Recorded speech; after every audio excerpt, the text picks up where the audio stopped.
It's a little different. Okay, well, when it says doing this in 5, usually I think 5 minutes, but we're doing it live now. Anyway, welcome. It's Thursday, so that means it's time for Memes and Worlds Collide. I am one of your hosts, the Schwantz27. With me in the booth, I have Double Down. How are we doing? I'm doing great, Schwantz. I'm excited for a fun race today. How are you doing today? Doing swell, doing awesome. We have behind the scenes Brianna Fofana on the restream and picking this race's flag set, and we have Ceiling Cat doing the tracking, touching all of the buttons and keeping us informed so that we don't look like idiots, and we're definitely going to sound like idiots later on anyway. So let's talk about the flag set or set of options that we're running with tonight. So as we can already see on the screen, try not to look at Jolly Green Rays for that long because that might cause retinal damage. I don't know what's worse, the white background or the Demon Chocobo. What do you think? Hey, I mean, I love a fresh look. Look at these. We've got 4 great racers with 4 very different strats already on menu colors and border colors. So, I mean, I think we're already seeing that racer's diversity kind of shining through here. So, as we see in the lower right, Jex Ferox's screen, in order to unlock the final battle, which is the goal of the randomizer, you have to either recruit 7 characters, find 10 espers, or defeat 4 dragons, and you have to do 2 of those 3, not all 3 of them. So we'll see which ones our runners decide to tackle. Another wrinkle in this is we see Green Monkey in the lower left rummaging through all of the flags here. The dragons are mixed in with the bosses. So we might see a dragon pop up where a normal boss might be. And on top of that, to make things even more interesting, the dragons are not scaled with the rest of the bosses. So yeah, you could run into a wall very fast in this seed. As Words Spoken has said in the chat, in order to unlock the Kefka's Tower skip, you need to do 3 of 4 quests. One of the quests is to suplex a train. So if we see Blitz, that'll be good. It's a requirement, obviously, to suplex the train. You need Blitz. Also required, also having sort of a gate behind it is defeating the Sealed Cave Ninja. You can't get to the Sealed Cave if you don't have Terra. So if we don't have Terra, we're not going to be able to do that quest. And the other 2 quests are open quests, setting the Zozo clock, which in the Final Fantasy VI Worlds Collide randomizer, the numbers are random. It's not the 6, 10, 50 from the vanilla game. So you're going to have to talk to all of the liars in their conga line on their way up Zozo. And we're going to have to save Sid. We're going to have to feed him some fish. I hope you like tilapia, Double Down. I'm more of a haddock man myself, but you know, I'll tolerate that. It's going to be interesting to see how they handle these dragons. Now, I think there's one other interesting wrinkle about this flag set. Now, I want to ask you, because I keep hearing people talking about this. I keep hearing people talking about barter. What the heck do they talk about when they mean a barter seed? They should call this seed Every Day I'm Hustling. Because basically all of the shops, everything is $1,000 in the shop, and all items sell for half off, which is $500. There are no gold drops from fighting enemies in this seed, so you cannot get gold from fighting enemies. You can get gold from digging in chests or from selling other items. So that's the only way our runners are going to be able to get gold. However, we do start with lock, as you see, or try to see on the top screens, depending upon which one you're looking at. We do start with lock, and lock is vanilla with steel, and there is an option set called Always Steal. So we are always stealing from enemies. So basically, the gist of this is if you're fighting battles, use lock to steal items from the people that you're fighting. And if it's something you don't really need, go and flip it for something better at a shop. So I'm expecting to see this sort of, steal loot at the very beginning of the seed, flipping items for other items. It's almost like an HGTV show. So does always still work for capture is a question from the chat, and yes, it does. The problem with capture is capture actually does the attack before it does the steal. So on certain enemies with very high physical evade, like Magimaster or the second phase of Doom, for instance, if you miss, you won't actually be able to steal the item because the attack missed. Um, so that's just something to keep in mind. There is a development branch of the Worlds Collide randomizer that does sort of fix some of those issues with capture, but always steal should work for capture. However, capture has its own wrinkles and issues it comes with, right? Don't ever try to capture with fixed dice on. It's not going to work very well. Yeah, basically never capture. There's very few instances where capture is going to do any favors. All those special things about your Illuminas, your Ragnaroks, your fixed dice, your Atma weapons, those go right out the window when you start trying to capture. All right, so other than Steel Unlock, we do start with two other characters. They are random characters, as you see, and we don't know what their abilities are yet, but they are random characters. So we're going to start with three, and we need to recruit four more in order to get one of the three requirements for the Kefka unlock. Some other interesting wrinkles. I mentioned the 8 dragons are not scaled, but the final battle with Kefka is scaled, which is going to throw off all of our runners who are used to doing the final battle in a certain way. I could tell you I did a flag set earlier that was similar to this, and I wiped to final Kefka because he did Fallen One and then he did Meteor because his HP was lower than the 60,000 that I was used to because I was not scaled up to level 70 or 80 or whatever he normally is. So be on the lookout for that. The final battle might go by very quick, but it also can be very chaotic because you're going to fly through HP thresholds that normally you prepare for ahead of time, right? So that'll be interesting. Yes, it's always interesting with those scaled final Kefka battles because you're right. Usually it's an easier encounter. You can usually kind of just blow through the bosses. They might not have some of their high end abilities ready to go, but then again, a lot of those battles, especially tier 3 in Kefka himself, there's a sort of a math game where you're counting down to make sure you're over a certain threshold, so you're not getting hit by Meteo or hit by those awful ultimate counters. So the math does change a little bit, and I think that does sometimes make the scaled Kefka battle a little interesting. We do indeed.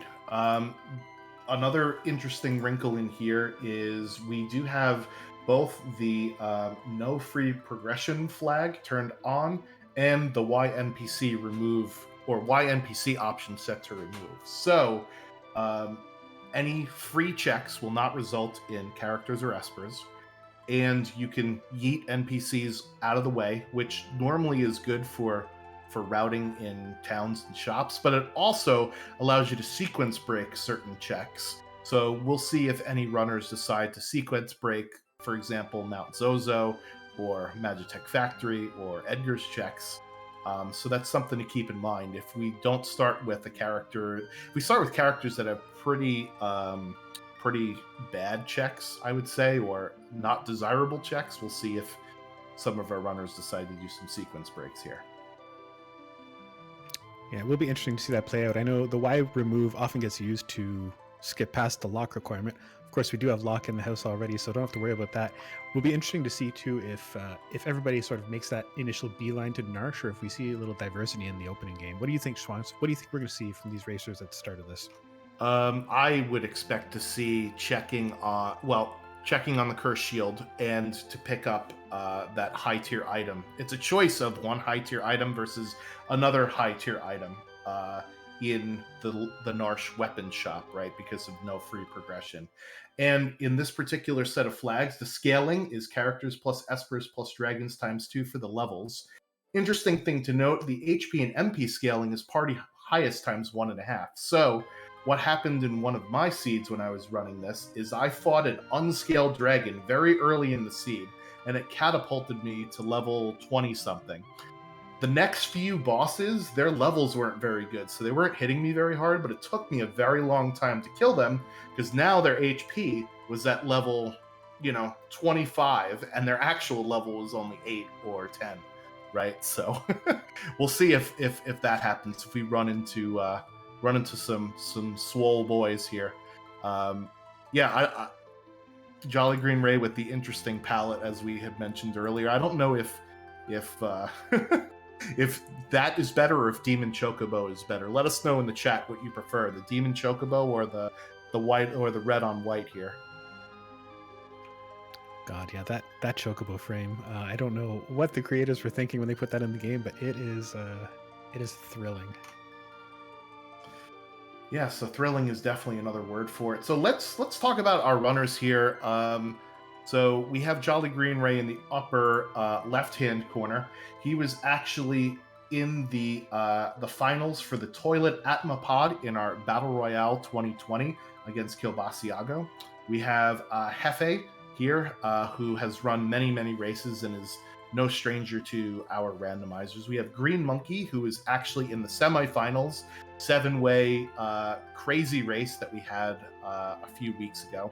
And we have Jex Ferox, who has been tinkering around as the mad scientist and doing a lot of experiments in which we've had some lab rats volunteer for. So a lot of experienced runners and a lot of very well accomplished runners here on stream as well. Yeah, definitely a group too that I think is familiar with some weird flag sets. So I don't think we'll be seeing people thrown for too many loops here. I think we're going to see probably a pretty aggressive, quick race. Be interesting to see how they play the opening too. That's the one part of the barter seed that I do think can be a challenge sometimes when you're used to picking up those cheap potions in Phoenix Downs. All of a sudden, when you're starting with empty pockets and they cost $1,000 each, not so simple to go ahead and scoop up 5 eye drops and 5 softs when you see them. Yeah, so I would think that the strategy here, as our runners look like they are off and running, so let's see what we've got. We've got an Edgar Go-Go Lock start, and we've got a sketch on Lock, I believe that was. I did not see what Edgar has, and it looks like Hefe going to World of Balance Narsh here. Jolly Green Ray immediately hops over into the World of Ruin and is trying to find Narsh. There it is. So as part of the obviously sketches with Edgar, not Locke, because Locke is steel. As part of the 1.0 changes, is we pull an Atma weapon out of a pot early. That'll be nice for later on. The airship does stay in the same spot when you change between 2 different worlds, so you have to go and find World of Ruin Narsh, as unfortunately Jolly Green Ray is talking to Sword Tech guy. Get out of my way. There he is. Just yeet him off the beauty of Y remove right there. Just Thanos snapped that guy and he's not going to talk about Sword Tech ever again. Yep. So Jex Ferox also in the World of Ruin. So what I like to do with Y remove is, instead of going through the cutscene of seeing somebody open the chest, you could just blast the door open. And so we got an offering right away. And we already have Sniper that we picked out of the shed. So that is a good pair to have right away. Snipers, one of the, I would say, A-tier items instead of S-tier. It does 3 times damage to floating targets and 1.5 damage to other targets if it procs, which is at random. So it's definitely something good to have. We're going to see what the Cursed Shield battles are. That's 26. That's way too much for me double down. Yeah, I don't think 26 is going to be seeing any action. I don't think we'll be seeing too many Paladin shields in this one. All right, so our runners are just heading over to Narsh. It's an Aegis Shield or a Snow Muffler. So the Snow Muffler can only be equipped in Vanilla by Umaro or Mog. With this particular set of options, there is, I think, a 33% chance that somebody else can equip it, versus an Aegis Shield, which everybody can equip. That's an interesting choice there. Yeah, and I'll be interested to see how everybody chooses that. I think there's probably a good argument for the Snow Muffler there. Aegis Shield, maybe not the best, especially in a meta where I think people tend to want to put on those elemental shields. So will be interesting to see how everybody plays with that one. All right, so we're going to continue to do some more looting. I expect our runners to be looting a lot. The more items that you have, the more you could sell for $500, right? So we do see a couple of chests here with some money in it. So there we go, 8,800 in South Figaro World of Balance, and Hefe in the Returner's Hideout with a cool 3,300, I believe it is. There's a ribbon, so if you wanted to uncurse that shield, you also got a ribbon there. But 26 battles, I don't know if we'll see anybody do that. No, don't think we usually see too many people doing it over double digits to begin with. And I think in a seed like this, where especially with these cheap shops, I don't think high power is going to be something that people are struggling to get. I don't think there's going to be too much pressure on people to uncurse the curse shield this time.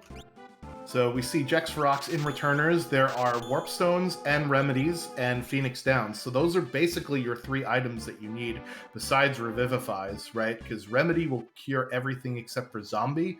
And normally the reason why people don't buy Remedies in the normal flag set is they cost a lot more than, you know, a soft or an eye drop or whatever. But since everything's the same, you might as well buy the Remedies. Dried Meat for sale, South Figaro, World of Balance. So in case we get Gao, we could feed him some meats. And We see Jex Rock checking in on Duncan's house. all right, and it looks like Green Monkey is putting 1 character in his party, so you know what that means. We're going to the Zone Eater Cave. How many bridge falls will we get from Green Monkey? Let us know your predictions in the chat, peeps. Yeah, I think we'll set the over-under at 2.5 bridge falls. So this is the one instance where YNPC removing them, they get to remove you back, right? So this is their revenge for us eating them off screen. Jolly Green Ray going all the way to that bucket, finding the Guardian, and the Engulf on the first try. So Green Monkey is going to be our first runner that's actually going to be doing a check here. And even though there are no battles here in Zone Eater Cave, since this is Gogo's only check, it is not considered no free progression. So we might get a character or an Esper at the end of this, and another Atma weapon in the chest here in the Zone Eater Cave. He just walks right by the other one because he saw an opening for that Chancellor, and you never know when the Chancellor is going to be on the right side of you when you go on the bridge. So smart play for him. We'll see if he gets crushed by the ceiling here. Yeah, those were some sweet moves by Green Monkey. He must have lathered himself up with some butter before stepping onto that bridge and slipping by those green dudes. We do see Jex Rocks landing his airship for the Figaro Castle. There are 2 things that don't like sand: Kefka's shoes and your airship. So unfortunately, you have to land outside the desert to get to the castle. There's some Dragoon boots in the chest, and this check on the throne will actually not be a character or an Esper, because the Figaro throne is considered free progression, and it's the world's best dad down in the Zone Eater Cave, Shadow. And Shadow's got health, so that'll be okay early on in the seed, and if we don't find any cure magic, but not really the ability you want to see here. Now that dead check for Jex Rock did just give him a Genji glove, so that's going to open up some interesting possibilities for him, especially in a seed like this, where if they can find a store that sells Illumina, Ragnarok, something like that, that Genji glove is going to be very, very valuable for him. More money down in the basement here for Jolly Green Ray, so I don't think we're going to be hurting for cash. So our little stealing plan, we might not have to punch old ladies and rob their purse over. There's an economizer, so if we had someone with lore early, that would be nice, but unfortunately we do not. We're going to see where Jolly Green Ray goes from here after being done with the trifecta of looting of Narsh and returners in South Figaro. It looks like he's going to the other South Figaro in the World of Ruin. So the chests in the overworld part of South Figaro are different between the World of Balance and World of Ruin, but the chests in the basement, they're not the same, but you can only loot them in one of the worlds, right? They'll be gobbled up in the other world here. Some cheap earrings there. Now, I would imagine that the reason they've gone World of Balance, then World of Ruin, is to stock up on gold or things they can sell for gold so that they can take that Edgar discount to the World of Ruin. Yeah, I wouldn't have even bothered looting the World of Balance just to go World of Balance South Figaro, just in terms of speed. I just would have went here for the Edgar discount double check, as Saberloaf likes to call it. But we will get some more items here, and the routing will be a lot easier. Or rather, the routing was a lot easier in the World of Balance. There's a cat hood. Unfortunately, the property of picking up all the possible gold from battles is not going to be useful in this seed, but it's still the best helmet that you could find, and somebody could wear it. I guess Jolly Green Ray was not feeling the cat hood, though. No, I mean, it's a good news, bad news situation. The good news is that its double gold bonus is still fully online. It's fully functional. The bad news is nobody's going to drop any gold. So it's not going to be a great win for them. Yeah, 2 times 0 is still 0. So we're seeing the rest of the looting here. And after this, we'll see if our runners decide they want to go do some of Edgar's checks, since they're right already nearby the cave in order to get down into the engine room, or if they decide to go another route here. Yeah, it seems like there's going to be basically a key decision here between whether you want to do the 3 Edgar checks or you want to go to the Zone Eater Cave. Going to that Zone Eater Cave for Green Monkey, I think we'll maybe see that take him possibly in the direction of some of the shadow checks. This is probably not a bad time to do the Floating Continent if you're ever going to do it. Yeah, so Floating Continent is actually a 3-part check. It will reward you with either a character or an Esper at the first and third parts of the check, and the second part of the check is either Esper item.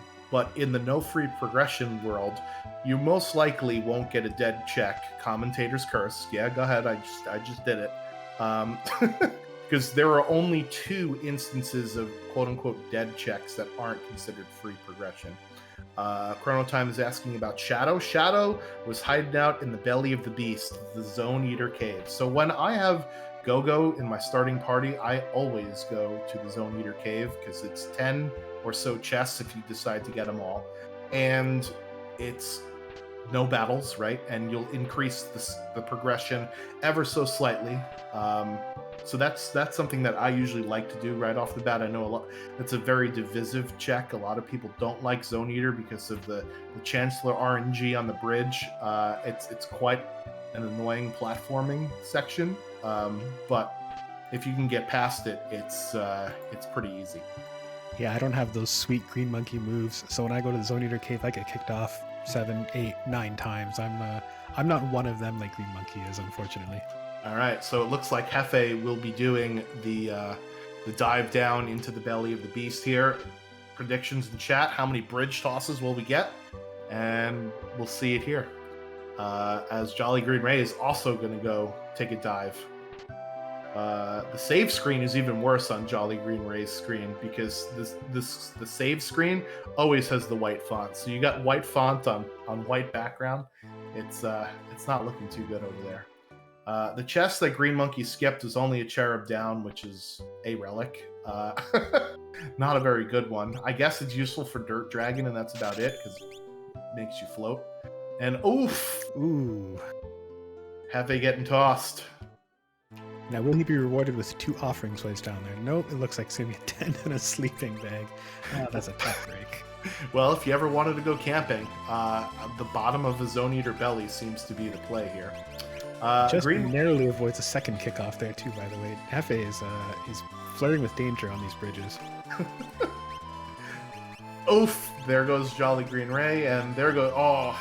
See, I hate when the Chancellor looks like he's far away from you, but he must have the long arm of the law, and he just, smacks you right off. Meanwhile, Green Monkey doing an early Phoenix Cave dive. I like this play because there are a lot of treasure chests in here, and even though there are 4 dragons that you may have to kill in order to get into Kefka, or to fight Kefka, remember, it's either 7 characters, or 10 Espers, or 4 dragons. The dragons are actually shuffled in with the regular bosses. So the dragon that's in Phoenix Cave might not actually be a dragon. So maybe he'll take a save, run into the dragon just to see what it is, and then keep on keeping on. That's what I would do if I was him. Especially a lot of loot density here in the Phoenix Cave. Yeah, definitely not a bad idea to check out what boss is going to be there. Even if it's one you don't necessarily want to fight, good to know where they are in the deck of bosses so that you can sort of make some more educated decisions later on. Jexy using the sniper there on his screen in order to do some grind encounters. There you see it proccing on one of those bugs or hornets or whatever. So a sniper will sometimes do 3 times the normal damage to floating enemies. And if they're not floating, it's still a 1.5 times damage. So it is one of those items that you will see a lot of runners pick up, especially if they have an offering. Even though the offering does cut the damage in half, having the ability to proc for 3 times the damage is always great. As we see simultaneous shadow pickups, on the top half of our screen here. And I think the one really powerful thing about weapons like Sniper, or to a lesser extent Wing Edge, is that it seems like everything that's really scary in this game floats. So including a lot of the final encounter bosses, Kefka himself, they're not ground pounders. They are flying around in the air. So Sniper getting that 3 times damage bonus, it's going to get value a lot more than you think. There is also an Illumina in the Phoenix Cave, so Green Monkey being rewarded with a dive into the cave here. With our equipment set at original plus 33%, that means that Edgar and Locke can both swing the Illumina, and since neither one of them have particularly great abilities, Locke has Steel, which will come in handy for the barter system that we've got, and Edgar with Sketch, which will not be useful ever. That'll be good. There's a Cat Hood at Gao Manor as a pickup for Jolly Green Ray. If you didn't want it in that shop, you could have gotten one there. And Jexferox is going to go try the Chancellors on the bridge here. Ooh, skates by. Oh, he's going for the other chest. Wow. Rewarded with an ether for his boldness. That's a gutsy play right there. Meanwhile, we're in Thamasa for Hefe, doing some more looting. There are 6 or 7 chests, I believe, in Thamasa here, and a Thunder Shield in a barrel. No wonder why that house burnt down. As we did not get a peek at what the boss in the Phoenix Cave is, but we are going to see what the reward is. It's not a character. It is our first piece of Magicite in the entire seed, and we've got Phoenix. How appropriate. That's appropriate. Is this even randomized, bro? Just the sketch glitch. Yikes. Yeah, it's funny. Really not a lot of use for Sketch in the randomizer. I think, it occasionally comes in handy against Katana Soul. I'm pretty sure that's about the only time I really ever sketch anything. How about you? So the Ultros 3 fight can be just completed with Sketch. It's insta-kill. Just fire 3 on that Esper. Interesting to note that Espers will have either 0, 1, or 2 magic spells on them, so it's not going to be a very magic-heavy seed unless we find a crazy piece of magic. Sketch, if you sketch Final Kefka, there's a chance that you can cast Ultima, which is pretty neat. That's about it. And not even as neat as it usually would be in this seed, where he's going to be scaled down to very low levels, so you'll be using his sad Kefka stats. Yeah. There are options in the developmental branch to have better sketch and better control, but we are not running on that particular build of the game yet. As we see, Jolly Green Ray he was in one of the South Figaro caves. Now we know it's the World of Balance South Figaro cave, getting a heal right before fighting the first boss that we're seeing, and it is Chatternook. Very time-consuming boss sometimes, and Jolly Green Ray is not interested in seeing how that goes. I don't think Jolly Green Ray is really looking to deal with that, as we do see Hefe exploring the cave on the Veldt. Now, that's something that we often see racers do later on because it's a peekable check, although I guess there's not a lot of options right now, are there? No, well, there is Floating Continent. There is South Figaro Cave, which is not a peekable check, as we saw Jolly Green Ray nope out of that. And there are Edgar's checks. The first one is peekable because you can tell when you walk up if the NPC is there, but when you get all the way down into the ancient castle, you can't peek that one either. Chatternook is annoying to see early because he'll basically counter every attack with some sort of lightning spell, and that's Terra on the ground in the Veldt Cave there. So we'll be able to fight one of those sealed cave ninjas as part of our Kefka's Tower skip objectives. So Hefe is probably happy to see her. Yeah, that really opens up the skip pretty much wide open. You're able to do the sealed cave ninja. Also gives you a reason to go to Zozo if you want to solve the clock, and then you just have to either suplex or train or save Sid. Yeah, and another interesting thing to note is with YMPC remove on, you don't even have to fight the boss at the top of Zozo. You could just, make him David Copperfield and disappear him off the screen and go and get the reward there. Then you could turn around and you could do Mount Zozo because you could just get rid of the door. So very good utility out of Terra with YMPC. Yeah, Mount Zozo, a very nice quick check if you have that Y remove. You don't even have to talk to the Rust Rid Fellow, and it does not count as a free check, so free progression won't hold you back on that one. You could potentially get yourself a nice Esper character from that check. It'll be interesting to see if our runners do go that route. Remember, that's sort of a sequence break because we don't have Cyan. Normally, Cyan is the character gate for the Mount Zozo check. There is a dragon there, but again, dragons are shuffled in with the normal bosses, so we have no idea what we're going to be fighting there. This Cranes fight is actually a one that you do like to see early on. They're really not that difficult. The one on the right absorbs lightning, and the one on the left absorbs fire. But if we don't have those types of magics yet, we'll just bash them in with some swords there, and that's that. That's the Cranes done, and that's character number 5 for Hefe with Terra. Yeah, nice pickup, especially early on with Terra, where she opens up that sealed gate check if they want to go even just as far as the room in the Imperial base, the little basement there, which is rich bounty of treasure chests. But Terra has a nice open diversity of checks, so I think that's really going to give Hefe a lot of options in terms of where he goes next. Yeah, and Terra with Blitz is always nice to see. Most blitzes are based on your magic stat, and her magic power, I believe, is 37. So some good utility out of her there. So in goes Terra, and out goes, maybe it was Gogo, I'm assuming, right? Ragnaroks are for sale in World of Ruin Thamasa as well. So there you go. There's your heavy hitter of an item. Karazek comments in the chat, 1,000 GP for softs and antidotes. Yeah, so what I said before about the remedy item is that, that's what I would be stocking up on. We got a Coliseum peak here. Coliseum, half of the rewards are visible. I did see an Atma weapon, but we've already had 2 of those. So Greed Monkey is not going to take that yet. So in Worlds Collide, all of the all of the enemies and rewards are randomized in the Coliseum. We also have a menu option to display the rewards for betting different items. And in this particular flag set, it's set to 128 out of the 255, so half of them. Oof! Jolly Green Ray getting taken down by a trio of Enochs. Not fun.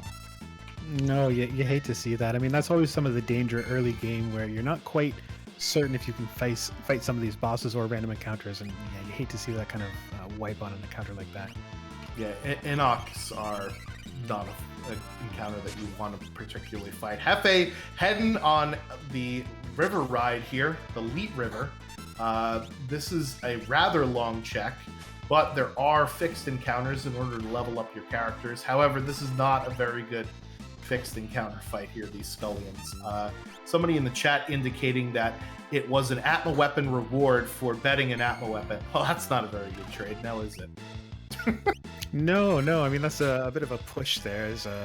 As we see Hefe now, yeah, fighting Scullion, so another Kefka Towers boss. Also, it looks like it's going to be, looks like it's Celeste hiding in the engine room down in World of Ruin Figaro. So again, another character that opens up some really good check opportunities, especially with this no free progression flag on.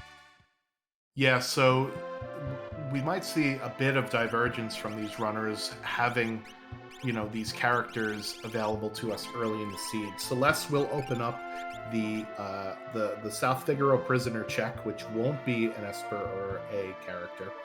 Does open up the Opera House, and does also, kind of open up Magitech Factory. It was already available to be sequence broke via Y remove, but Magitech Factory is either an Esper item in the first 2 checks, and then there's a long minecart ride to either a character or an Esper at the very, very end. Green Monkey taking a reset as well out of his grind fights there at South Figaro. Not a lot of fun grind fights so far in the seed.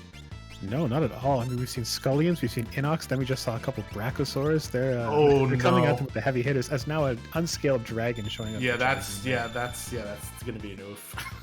Yep, that's the real danger of unscaled dragons shuffled in, is that if you see one and you don't happen to be wearing a full set of early Flame Shields or Minervas, it might be a good night, as it was for Jolly Green Ray. Yikes. Oh man. That's a tough break. Yeah, I mean, if you had Muddle, you could maybe get past that, because the red dragon is confusable, but you would still need to have enough firepower to kill it. And as I look up how much HP it has, we see Hefe rolling down the river as there's some song, I think, that says that. Jolly Green Ray is going up to the floating continent, though.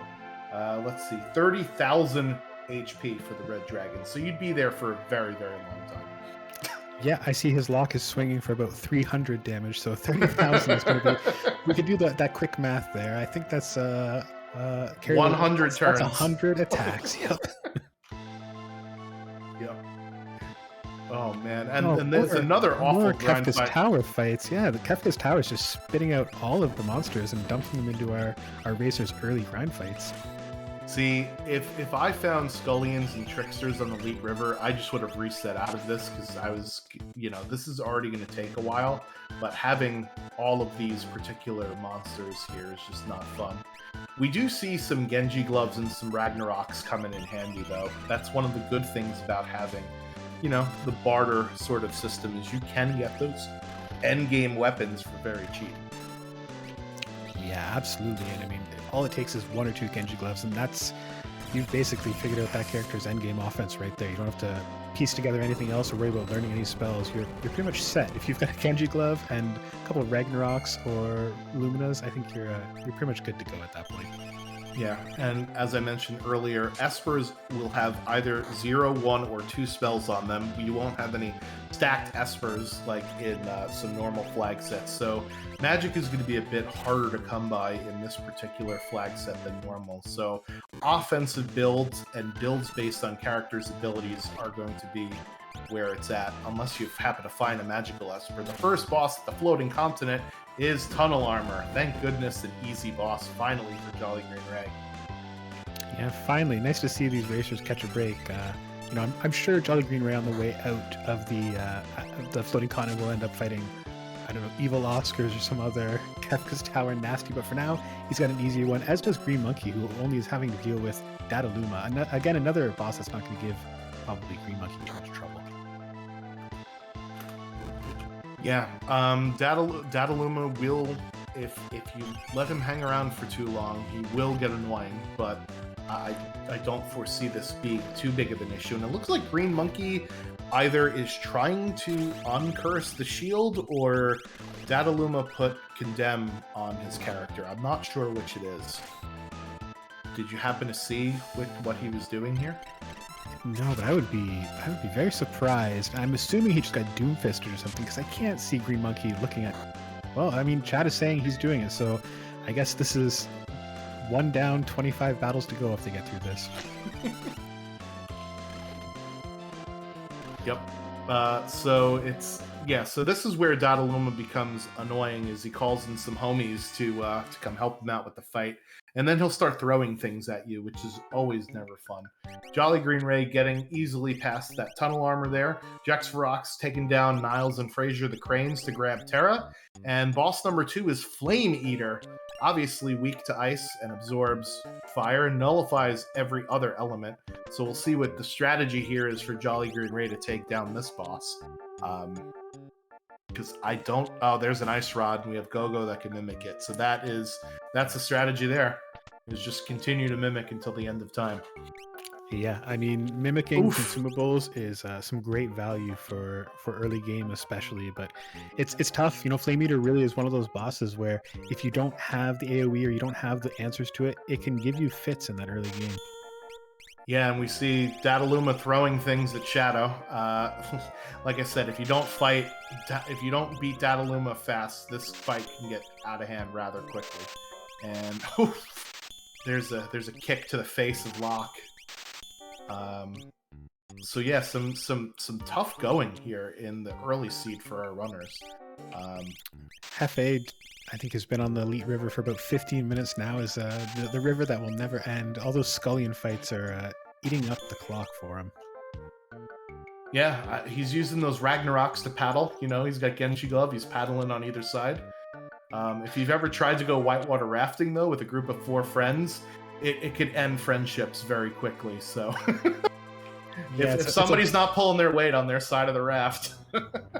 You definitely don't want a paddle that occasionally procs flare. That's usually a bad thing for boat integrity. I mean, I don't know. Hey, I'm not a boat person, but that seems like a bad idea for paddle. All right, and now we are finally at the end here, and the boss is appropriate. Rizopus and the Piranhas, my favorite punk band of Final Fantasy VI. So this is a bit of a bathroom break boss, but this shouldn't be a problem, unlike what Green Monkey has having to go through here on Dataluma, finally taking him down. And unfortunately, that's 3 down party members on Jolly Green Ray's screen. Explode or don't play. Yeah, nothing you can do when they start exploding on you. Again, if you don't have that early AoE or multi-target abilities, it's really hard sometimes to keep up, especially once those bombs start exploding. And then, of course, Flame Eater's just going to bring more of them in. So you really have to kind of keep on top of those while also doing damage to Flame Eater. And if you don't have the options early, that can be a problem. That is the Ragnarok Esper with Strength +2 and QR. So that's actually a decent Esper for this particular set of options. However, only 7 of the 14 characters can equip each individual Esper, as Green Monkey is finding out right now. So he's got to figure out who could actually equip that Esper in order to take advantage of the bonuses. Jolly Green Ray getting past Flame Eater with 3 out of his 4 party members. Hefe taking out the punk rockers on his screen.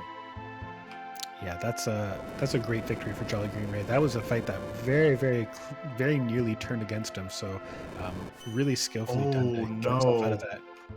So one of our 2 dead checks is the Leet River. Wow. Oh, that's a feels bad, man. It is a dragon horn, and we did see Dragoon boots in some chests somewhere, but that is not what you want to see after a trip down the river. That's anything, awful. The Leet River should give you 2 rewards, not 0. This is harsh. I mean, the one good thing about the Leet River is that there are multiple save points along the way, so that you can use sleeping bags or tents to heal your party up, unlike some of the other longer checks, like Burning House or Floating Continent has save points too, but you got to get through 2 bosses and 3 fixed encounters first. But yeah, that's the only saving grace, and to have it be a dead check is never good.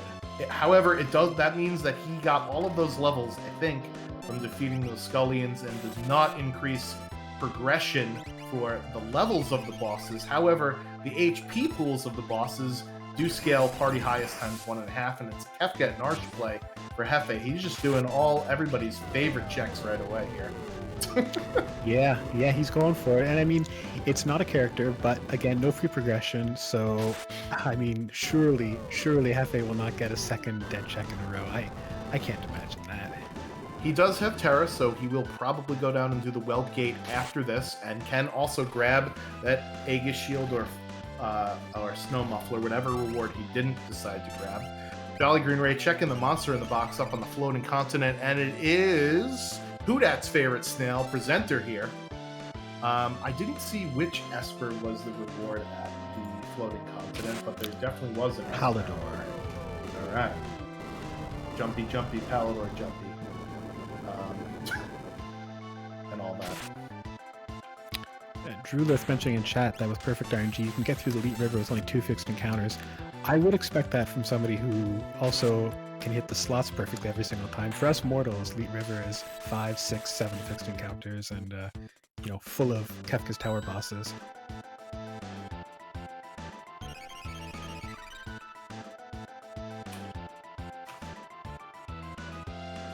It did look like Hefe also took a quick peek on one of the encounters at Kefka at Narsh. It was a Doberman soldier fight, so not exactly what you're looking for a big grind opportunity.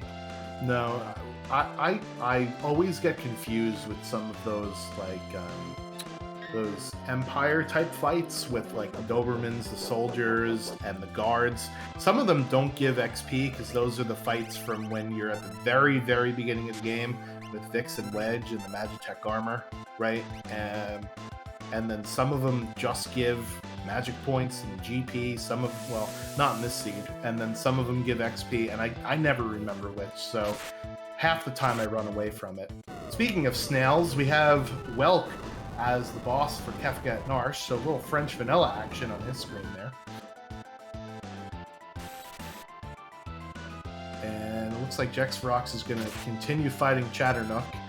And like I said, Chatternook is annoying early because he will counter basically every attack with some sort of lightning spell. Dullahan is the boss at Floating Continent number 2. Even though it is a undead-looking chariot on fire, it is surprisingly weak to fire. Go figure. Yeah, it's one of the many mysteries of Final Fantasy VI, where a lot of evil, sinister-looking things are healed by holy attacks, and flame-looking things are weak to fire. Nothing makes sense, but we still love it. All right, and it looks like Green Monkey. No, he did not see Chatternook before. That is Stray at the end of Kefka at Narsh. So that'll be good for that Red Dragon fight, because Stray can confuse. Unfortunately, the Super Ball on the girl form of Chatternook is not going to help do any favors there. You only want to attack the demon form, and in Worlds Collide, we've actually made it so that the demon form is out for longer than the girl form is. So focus your attacks on the demon. And one other thing to keep in mind too, especially noting that we don't have a lot of magic options because the Espers don't have a lot of spells, they do have multi-summons. So something like Stray, where if you do find a fight where you want to muddle something many times, you can multi-summon Espers like that. Oh, my least favorite boss in the game at the welcome check, it's Air Force. Bit of a glass cannon. And with Hefe's levels, the glass will no longer apply to it. So this should be an interesting fight here. He's got Ragnarok, so he'll probably be fine. Yeah, I think, there's sort of that dangerous place. You don't want to fight Air Force at the very beginning, and sometimes you don't want to fight Air Force at the end, but middle of the seed is probably the best possible time to get into Air Force, where he's not going to start unloading massive, super strong wave cannons at you, and you're swinging 1 or 2 Ragnaroks at a time, so I think he'll probably be able to get through this. Since when does Dullahan cast N-Cross? I see 2 frozen people on Jolly Green Ray's screen. The more you watch Final Fantasy VI Worlds Collide, the more you shake your head at what happens sometimes.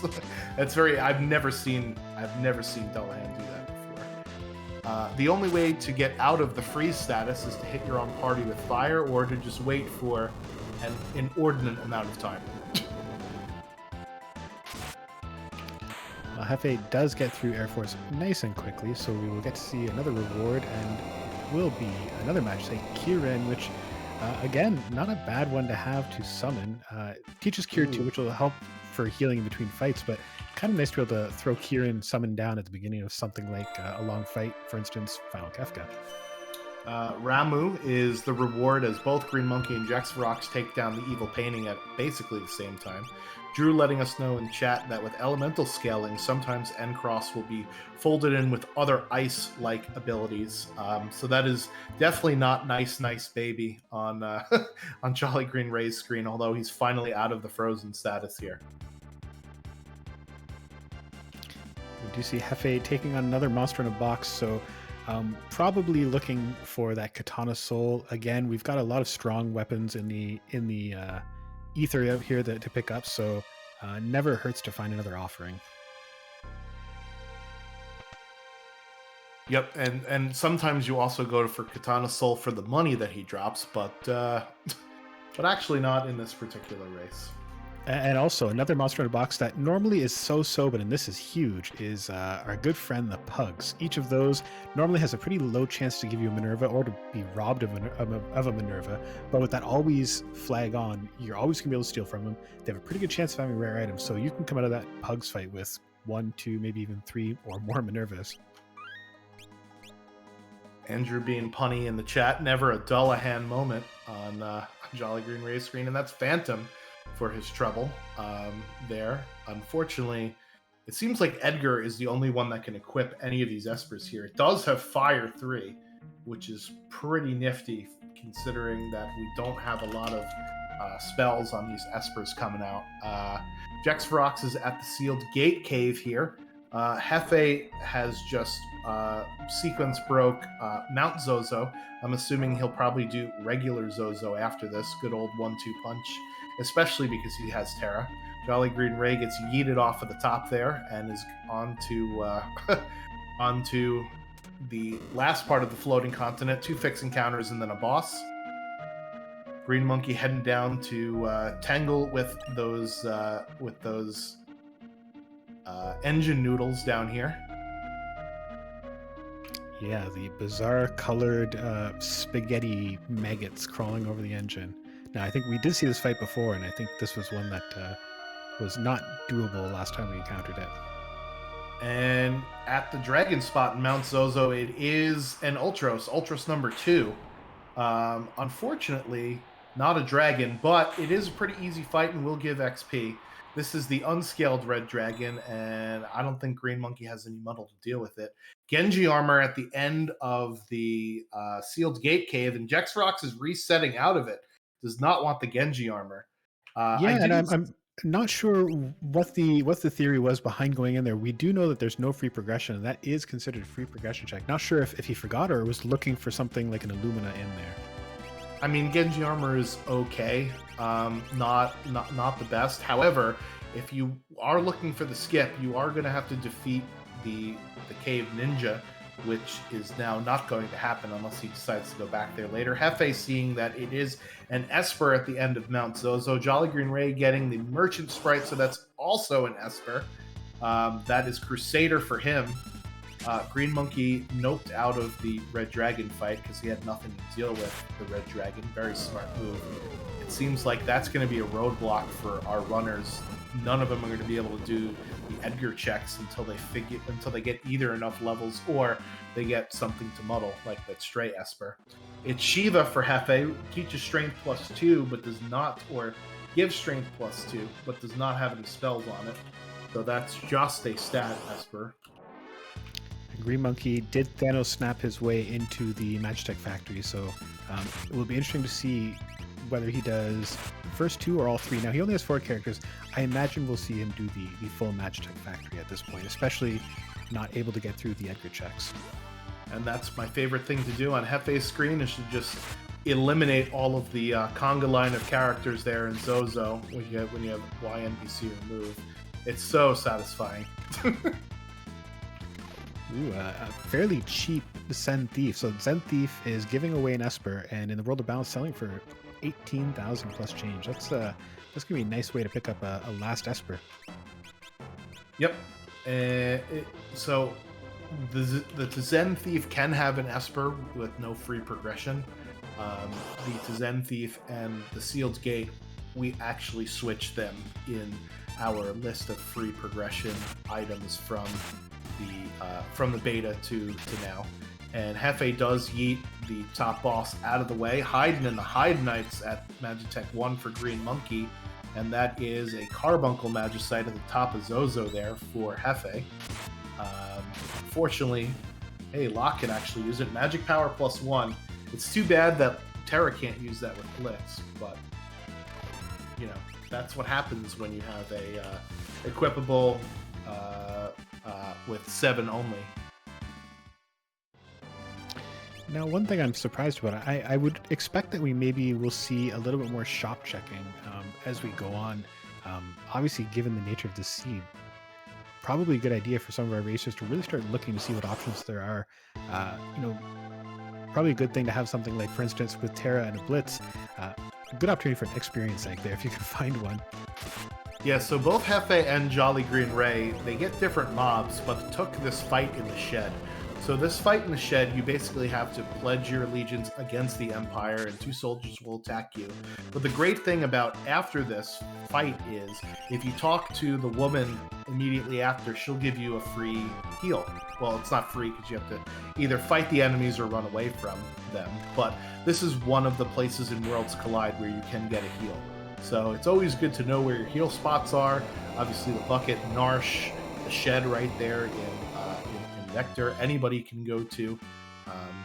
The Magitech factory is gated behind some NPCs that we'll see Jolly Green Ray just disappear out of the way in a second here.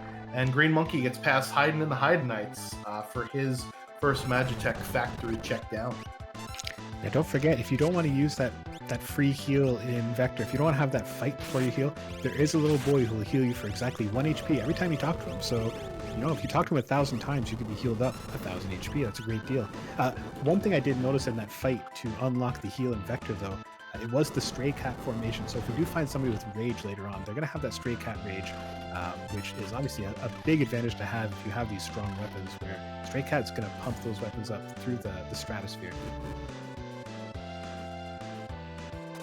Yeah, is Green Monkey still trying to uncurse the shield? I haven't been watching some of his fights. Maybe he still is, and his characters get knocked out and they get back up again, and they're never going to keep him down. But when you do get revived, you actually the condemned counter will go away. So that's one way to survive that fight. As Green Monkey is done dumpster diving, Hefe and Jolly Green Ray will be dumpster diving here, and Jex Ferox is heading up to the floating continent, getting past the second boss here. That was Flame Eater. Silverthorn with a comment, does that little boy resurrect characters? That I don't know. I am still sort of appalled by your Chumbawamba reference. I'm struggling to move on with things here. I will have to have a quick talk after this race to talk about your taste in music, sir. Oh, I'm not saying that I like that song. I just know of that song. It's oh no, that was clearly an endorsement. We all heard it. We all heard it. It is Atma Weapon, the last boss in the first half of the game. Actually, that's not true. It's Narapa, but Narapa is not actually a boss. It's just a time waste. Meanwhile, Jolly Green Ray resetting out of Haydn and the Haydnites as well. If you don't have like some sort of poison protection, this fight can get out of hand rather fast with the poison things that it gets thrown at. Plus, there's zombie claws and confusion claws and reviving your characters as zombies, but Hefe does get past it. Crusader, it looks like, has speed +2 on it. I think that's what I saw. Yeah, the Haydn fight, it's similar, I think, to the Flame Eater fight in that you really need to have a way to deal with the Haydnites, unless you can just punch through Haydn. But again, a good opportunity for something like Stray, where you can muddle half of them. I think a couple of the Haydnites are vulnerable to instant death, so there are solutions there, but if you don't have them, that fight can really just become unmanageable. Yeah, so we did see on his screen, he did put an amulet on Gogo, which will prevent zombie. So if Gogo does get knocked down, she won't be able to be zombied. You see, I steered clear of any bad musical references there. I heard it coming, and I was pre-wincing, but I'm glad for that. So Atma Weapon down for Green Monkey. Hefe will find Atma Weapon in just another room or two, and we'll see what the reward is here. It is Starlet. So that's another piece of Magicite. So characters, even though we know that Celis is down Edgar's path, it's kind of a hard gate with the Red Dragon there being unscaled right now. And I don't think there's any other characters, right? Terra, we've seen her checks, but minus Mobliz, right? Elite River was dead. Welk was not a character. Zozo was not a character. Sealed Gate isn't going to be a character, so we're kind of stuck at either Red Dragon for Celeste or whatever is behind Mobliz. I think we've seen basically everything else. Yeah, hopefully Mobliz is clear, because that Red Dragon is going to be a very painful wall to have to grind up to get through. Because we see another good Rage, for the record. If we do see a Rage character, Prussian for Jolly Green Ray, it would be nice to have. Yeah, good for the offensive Rages here. Let me check the flags. This is my noise I make when I'm checking stuff. Okay, we only have between 3 and 15 starting rages. So, yeah, so in Worlds Collide, how Rage works is you get some starting rages, and you don't have to do the whole leap on the belt thing. Whenever you defeat a character, you automatically learn their rage. So that's it. It's a lot easier than in vanilla, as Hefe gets Starlet as well. Let's check in with our requirements here. It looks like Hefe at 5'6" is in the lead, just pure numbers wise. Jexarox is the only other of our runners with the 5th character, but only has 2 Espers. He'll get a 3rd and 4th one here at the Floating Continent. Green Monkey has 5 Espers and 4 characters, and Jolly Green Ray has 4 and 3. So still a close race. right? Until we can get past the gate that is the red dragon, or if there's another character at Mobla's, we're kind of stuck. Yeah, I'm really interested to see what happens with Moblins because yeah, this it's funny that it sort of opened up for a bit, but it does seem that that red dragon is driving all of our racers down a very similar path after all. Yeah, and unfortunately, even though you can Y NPC remove, uh, in this case Celeste, when you get down to the engine room, that doesn't necessarily mean you can get past the check, right? You have to activate the check by talking to the character. You can't just do what you could do in Zozo, for instance, is just yeet the boss out of the way and be done with it. So it'll be interesting to see if Jex Ferox decides to not fight the last boss on the floating continent. You can YNPC remove the little star at the end. But again, if we're looking for dragons as part of our final Kefka requirements, that's something that he might be doing on purpose, is not removing the boss just to see what it is. Now, this might be another opportunity too, as we see another Kefka's Tower monster attacking poor Hefe now. This is also another opportunity where maybe a shop check is in order, where if you can find something like a flame shield, if you can equip your team with flame shields, that red dragon stops being a wall very, very quickly. Yep. First boss at the end of the Indiana Jones Fun Spectacular is Vargas and the Apple Toilets, the Iapus, but they are dead. And you can decide to end this fight in the pummel vanilla way, but you do not get the experience that you would have otherwise. And I think Jex Ferox just went right past the right past the end there. Didn't even fight the last boss, and he gets his piece of magic. Now, at the end of the minecart ride, you won't get a heal right here, but as you trigger the cutscene for the last boss in Magitech, you will get a heal. So don't bother wasting things there. And it is Realm. Okay. With Magitech. Oh my, a Magitech Realm. This changes everything. Okay, so the so that red dragon might not be our problem anymore. So Magitech does work off the magic power, and Tech Missile is basically a flare plus inflict sap. So it's one of the strongest abilities in the game. And Realm being the character with the highest natural magic power, it's a really good ability to see here. Oh yeah, Magitech really just solves so many problems. You've got X-Fur, so fights like this, like Narapa, where you can hit him with instant death, just go ahead and X-Fur that thing away. The parts of Final Kefka that can be instant death, X-Fur will answer that too. If you got a multi-target fixed encounter that's taking some time, just bioblast it. It's fine. Magitech has an answer for everything. The animations are all pretty quick, doesn't use MP. It's wonderful. Realm is going to wreak havoc on this seed now. And it also has a built-in cure as well. So we don't need Shadow's health ability anymore. So now we have some more possibilities. Realm opens up Esper Mountain in the World of Balance and Owzer's Mansion in the World of Ruin. But since we technically sequence broke Magitech Factory, this could be a dead end, right? So we'll have to see what our options are here. Because there could be another character down in Ancient Castle that we have to go find in order to go forward in our seed. Or the find could be at the Opera House, which we need Celeste for. So it'll be interesting to see which path happens here. As Jex Ferox is finally off the floating continent, 3 Espers better here. Jolly Green Ray gets past their Hide in the Hide Knights fight at Magitech 1, and Hefe is about to get his last boss on the minecart ride. Looks like Green Monkey just taking a quick fight here in the Esper Mountain before moving on. So I don't think we've seen what the reward is yet, but we will shortly.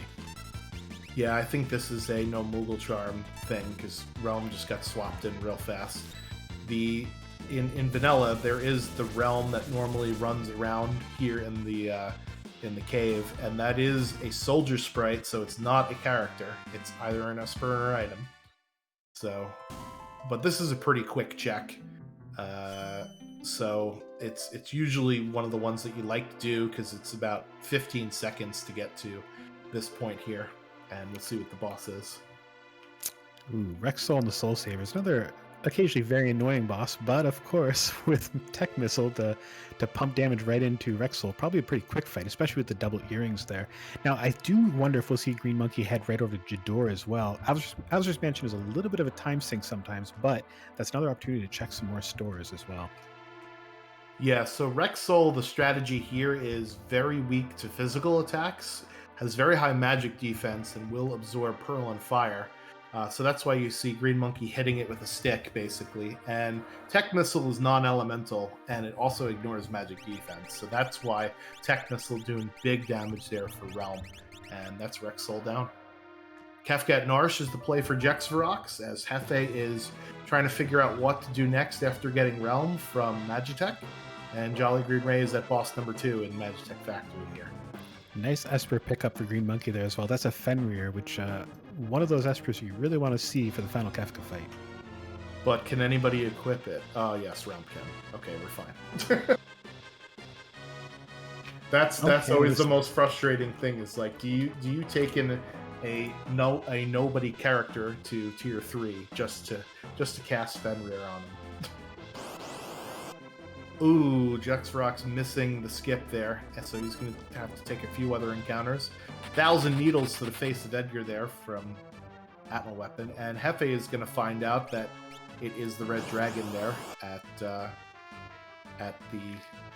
cave. But the Red Dragon problem. Sorry. The Red Dragon problem is solved. Green Monkey has just found ice shields for sale in Jador. Yeah, so Ice Shield will nullify fire damage.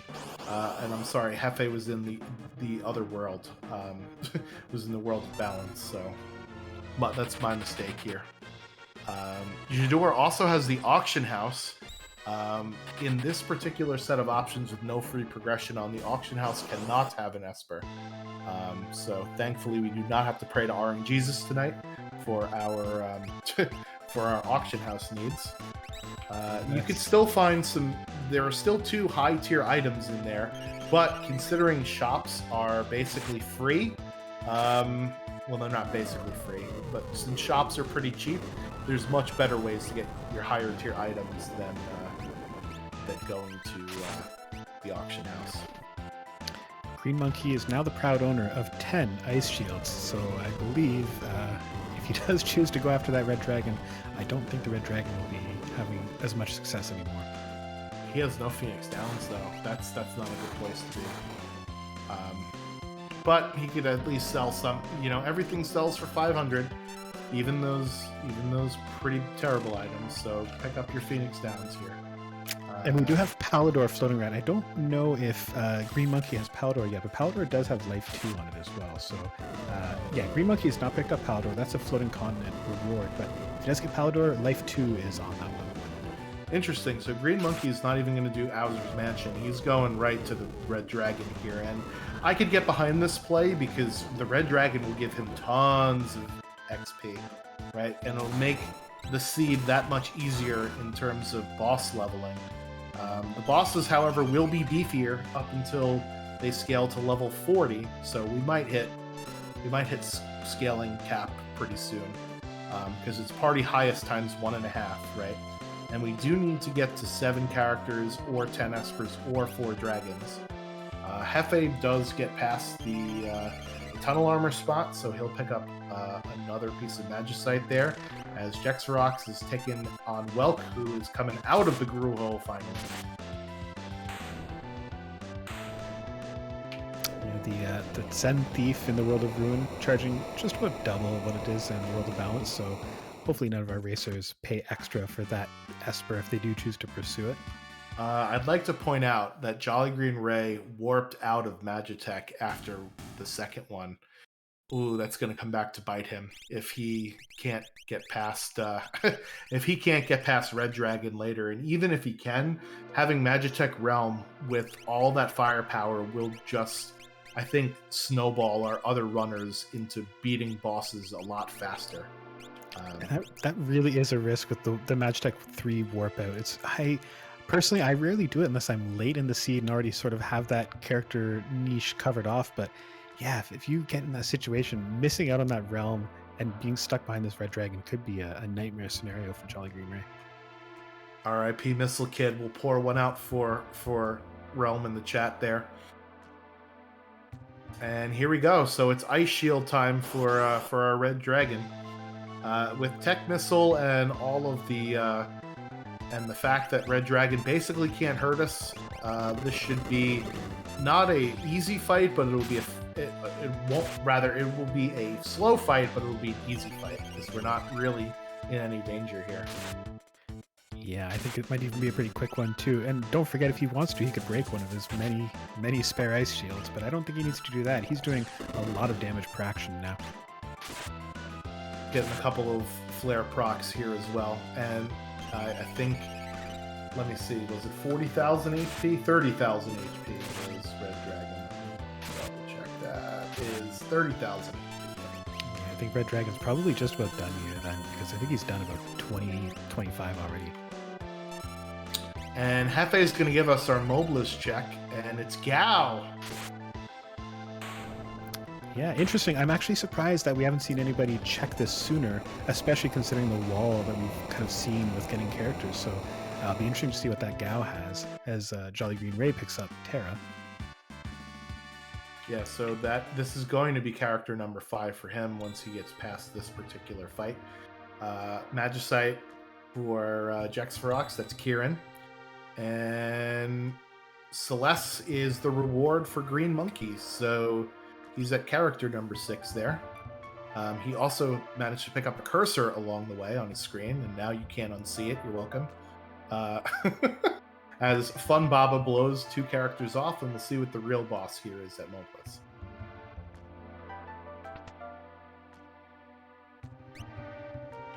Green Monkey choosing to go right onto the Ancient Castle. Pretty standard approach, I think. If you're going to do one half of Edgar, you might as well finish the job and go fight that. Well, usually fight a dragon down there. This time, could just be leader. Who knows? Yeah, I think it's one of those things where looking at his requirements, right? He needs 1 more character and 4 more espers. I don't know if I'd even bother peeking to see if it's a dragon, right? Because in all actuality, you'll probably get to, 1 character and 4 espers faster than you would get to 3 other dragons. Unless the next 3 bosses you run into are dragons, and then Schwantz eats his words. Hefe will defeat the boss there, number 24, at Mobilus to get Gao. I didn't even see what Gao had. But he's already out of the party, and what Hefe did is really smart there. Instead of putting his full party back together, he chose to only have 3 of the 4 members of his party. And why did he do that? He was going right to the Veld, and in the Veld, you could only get the reward here if you have a party slot open, right? So you need 3 members or less in your party in order to do the Veld check and get the reward. So saving himself some menuing there. Very smart by Hefe. Well, not a character down in the Ancient Castle, but it is going to be, of course, in that case, an Esper, and it's Torado. So bringing Green Monkey up to, I believe that's 6 and 7 now. Yep, we did not see what is on it, and as we suspected, he's not even going to bother checking the dragon there. Bioblast will not work on PM Stalkers. It heals the PM Stalkers, unfortunately. So the one time you want your AoE with your Magitech user. Wah, wah, wah. Well, Jolly Green Ray, rather, picking up a Thunder Shield in World of Ruin Thamasa as well. That's a nice little pickup. Yeah, it's too bad we've already fought Chatternook for all of that lightning damage, right? Otherwise, that would have been a lot more useful. And Jex Ferox is going to be diving Magitech here. We'll see if he gets all the way to the end. It is the Shoat Esper at the Veld. That's useful on Tier 1, because one of the parts of Tier 1 can be petrified, and Shoat petrifies everything on the screen. So that's a decent Esper pickup there for Hefe. And he's just got 1 more Esper into, and then he'll be in Final Kefka mode. Jolly Green Ray also picking up a bunch of 1,000 gold piece of Ragnaroks in Thamasa, so nice to have access to those. Yeah, and with his party composition, right, he's got Edgar, Enlock, and Terra, so they all could naturally equip the Ragnarok, so that's good for him. Green Monkey is doing a late floating continent play. He's going to enjoy this though, because he's going to get to his 10 Espers that he needs. He just needs one more character after getting through the floating continent. Yeah, and no free progression. I think this is a pretty solid move, I think. Did Hefe buy the Tizen Thief Esper? I know he's in World of Ruin Tizen. I didn't see him actually buy it. I know you had said it's double what it costs in World of Ruin and World of Balance, correct? Yeah, it's about 18 something in World of Balance and about twice that in World of Ruin. Alright, so he only has 13,000, so he definitely doesn't have enough for it in the World of Ruin. Torado just has sleep on it, so you know that is a resident sleeper of a Esper there. And Green Monkey is doing what I usually like to do. Is I like to go to Floating Continent to learn all my spells, because you know you have time between each encounter to equip and unequip Espers, which is not the case in stuff like Leet River or some of the other ones where you have fixed encounters like the Minecart Ride and Magitech. Hefe does look like he's going to sell some stuff and buy the Tizen Thief Esper for 18k here in the World of Balance, so that's going to put him in Final Kefka mode. He'll be our first runner in Final Kefka mode. Yeah, tough to get up there with things only selling for 500 each, but yeah, that will put him into go mode. Now, the question is, will he feel confident enough in his current power level to go? I haven't seen what level his team is right now, but I don't know if they're super high level. Like looking at Jexfrock, for instance, I think Jexfrock's only down in the mid to high 20s, so I'm not sure if Hefe is quite there yet to run into Kefka's tower. Yep, it is Odin, which is one of the better summons. Will try to insta-kill everything on screen, and there's stuff in tiers 1 and 2 that is insta-killable. As you mentioned earlier, multi-summon is on, so we could use that in both tier 1 and tier 2 of the fight. Jexvarok's onto Atma Weapon here, the second part of M-Tech. Green Monkey getting past Tunnel Armor in the first part of the Floating Continent, and Jolly Green Ray looting up at the Sealed Gate. It'll be interesting to see if he takes the Ninja in order to potentially go for Skip. We do have Terror with Blitz, so if we find the Phantom Train somewhere in this seed, we could try and suplex the train as part of the quests. But you can definitely do with the characters that we have, the Sealed Gate Ninja, and setting the Zozo Clock, and saving Sid, and that'll be your Kefka's Tower skip. Yeah, no, the question is, will we see anybody actually choose to do that Zozo Clock? I know, not a very popular check, and with the skip only really saving you 4 to 5 minutes, if you're slow at puzzling out the clock, I'm not sure if people will find it worthwhile, considering you've got to do that as well as a couple other requirements. Yeah, and he just blew right past where you would do it, so in that unlike that previous screen, right, there are kind of 2 switches on the wall there, so one of them opens up a cave with a save point, and the other one, a enemy drops down on you. And I have always usually liked to pull on that lever to get the encounters there to level up my party a little bit here in the Sealed Gate. But that is how you would do the Sealed Gate Ninja, if anybody in chat is wondering. And it looks like Hefe is going to take what normally is a dragon, but dragons are shuffled. So he's at the Opera House in the World of Ruin. So we'll see what boss is actually here. Jexvarox is going to go on the Minecart Fun Ride. He'll get his Missile Kid, as Chrono Time pointed out in the chat. And it's Leader. Ooh, not really a lot of XP you get from this fight, but it'll be over pretty quickly. Yeah, the one time you really don't want to see Leader, and this is it. Jolly Green Ray also, I noticed, dug up 2,000 gold in the Sealed Cave. Probably going to be disappointed when he checks his bank and looks like he only actually looted about 219 gold. That's a little bit of a graphic error there where they show you the wrong numbers, so hopefully he won't be too disappointed with this lack of reward from digging up that treasure. I guess in this seed, every little bit helps, right? So...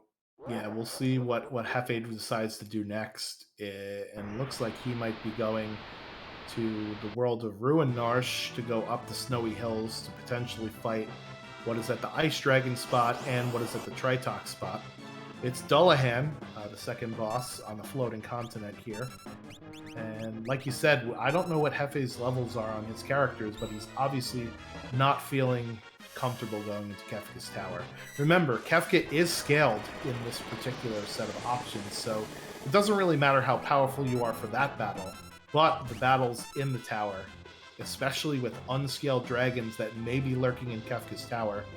We've only seen one of them, and we've only seen the red dragon. There's 7 more out there to fight, so we'll see what happens here.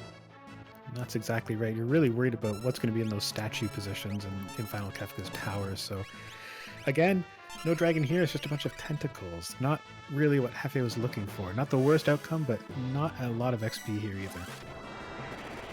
Yeah, the engine noodles are not really a problem later in the game. They're a big problem early on in the game because they do a static 60 to 70 HP per tick when they grab you.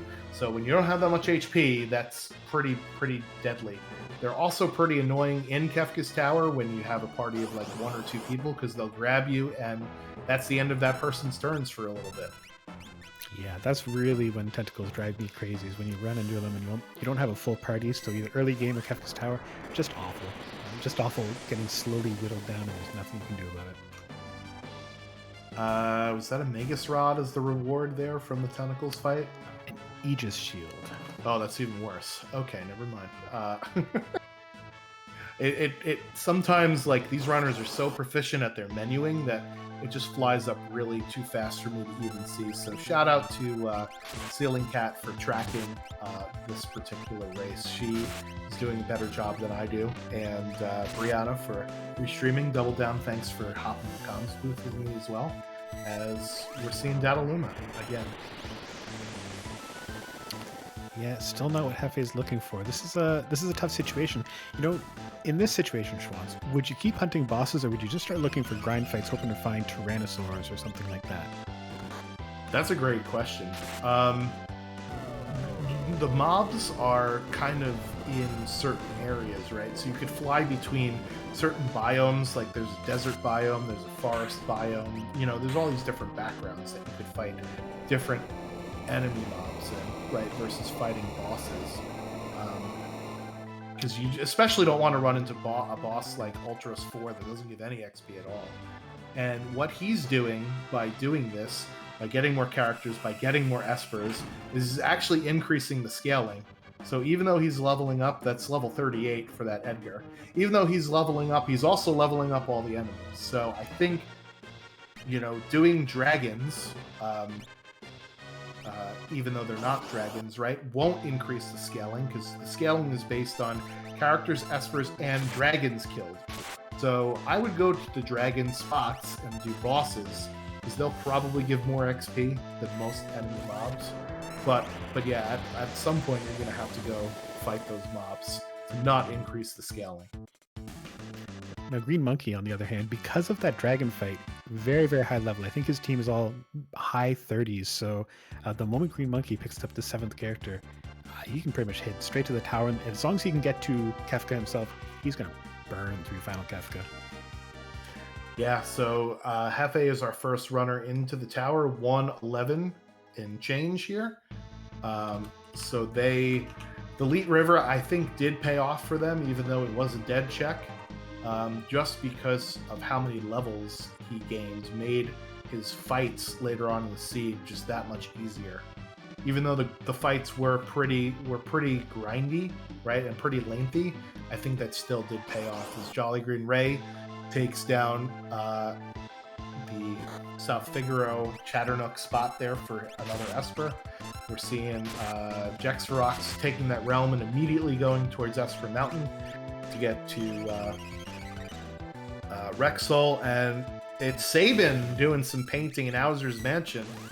That's our first look at the Owzer's Mansion reward, and it is another dragon here at Owzer's Mansion. Oh, wow. So if Green Monkey gets through this unscathed, and given his offense, you have to imagine he will, he is going to be very high level as his cursor returns to the fight as well. And yeah, he is going to have a very pleasant time in Kefka's tower, I would expect. So I would say that despite Hefe getting in there first, Green Monkey will be able to close this gap, and we could have a very tight race here. that cheating, having a 5th character in your party? We're gonna have to get a judge's ruling on that one. It's like 4.5. It's like Interceptor. You know, it's not a full party member, just a little add-on. Yeah. All right, so I don't know if Jolly Green Ray, he did go down here, right? Yes, he did. So Jolly Green Ray was down here at the Red Dragon and reset out. Now it's his time for revenge as he's heading back down to the Red Dragon here. Green Monkey is in his go mode as he picks up Sabin for character number 7. Sabin's got lore. He's one of the worst magic users in the game, so we probably won't be seeing Sabin. And he's in Final Kefka mode now. Just stocking up on some items. Please buy some more Phoenix Downs if you haven't learned the Life 2 spell. Yeah, and he hasn't, right? I mean, I don't think he ended up picking up Palador. Oh no, sorry, Green Monkey does have Palador, so he should. He's got it now. He's learned Life 2, but I do think too that Green Monkey is the only one who managed to find and equip a whole bunch of elemental shields. So it will be interesting to see if some of the other racers who don't have that might end up in, a little bit more difficulty depending on what bosses they fight. Yeah, and we see Jex Ferox checking out the little girl. Don't take Gao away from me. We are going to take Gao. I am sorry, little child. And we'll see how Jolly Green Ray deals with this Red Dragon. Just hitting it with a stick. And another dragon, Gold Dragon, sitting in the Inferno spot in Kefka's Tower. Oh, God. It's Go-Go Town, so spare character Go-Go is not going to be enjoying any XP from this one. Oh, God. So Hefe has, I think, 2 spare characters here, right? With both Gao and Go-Go. Thankfully, he's got some Thunder Shields. So, again, this is not going to be a difficult fight. It's going to be a very long one, since it's a unscaled Gold Dragon. Yeah, good heads-up play by Hefe to look in the inventory, grab those Thunder Shields immediately. That's a slick move that'll keep him pretty much invincible in this fight. So for reference, Gold Dragon is level 62, 32,400 HP. So we're going to be here for a little bit. Keep swinging, Edgar. Green Monkey into the tower now at a little bit after 1:15. So about a 4-minute difference between Green Monkey and Hefe. As Jolly Green Ray is going to fight number 24, and then once they get through this fight, they will be also into go mode, Final Kefka mode. Jolly Green Ray picks up character number 6 with Celeste there. Celeste has sword tech, so in this particular set of options, if we found Cyan somewhere and went and did Cyan's Dream, you could actually learn all 8 sword techs as one of the objectives. But I don't see us getting Cyan because he's probably behind one of Sabin's checks somewhere, right? Given the characters that we know and where they are. Yeah, I think this close to the end, when you're sort of getting near the end of the objectives, I don't think this is the time anybody wants to go enter the Dome of Dream. But Jolly Green Ray is going to head to the throne room and pick up that Genji glove, so that'll be a helpful addition for Jolly Green Ray. All right, first Kefka Tower boss down with Gold Dragon on Hefe's screen. We'll have to see what else is lying in the wait. So Green Monkey has to fight this Gold Dragon. It'll be interesting to see if he ends up finding another dragon here and decides to do a skip, right? Would you try and fight Toilet Atma just to see what it is, to see if it's a dragon? I think I do that. Hefe is doing that. He's rolling the dice with the dragon here. I mean, it depends on how much confidence you have. With this party in particular, sure, why not? You've got Realm, she's got Tech Missile, she's going to be doing, 6,000-7,000 of this thing per shot. Yeah, it's ridiculous. Fun Baba is a pretty beefy boss. Skipped leg day every day. Has a lot of HP and isn't going to be a fast fight, I think, although he's doing a lot of damage, so never mind. I don't know what I'm talking about. No, you're not wrong. I mean, he's one of those fights like Guardian where they might not put too much fear in you, but they're going to take forever because they have just a giant sponge worth of XP or HP sitting there waiting for you to whittle your way through. So even with Realm peppering him with these 6,000 damage tech missiles, he's still standing there and taking it.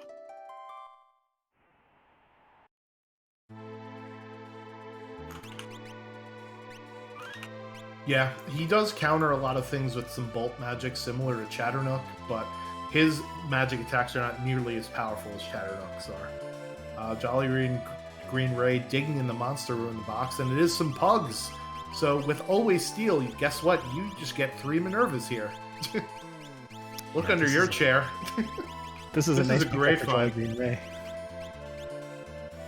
And Now that gold dragon will not be giving him as hard of a time anymore. This is a nice find for Jolly Green Ray as Hefe continues in the tower.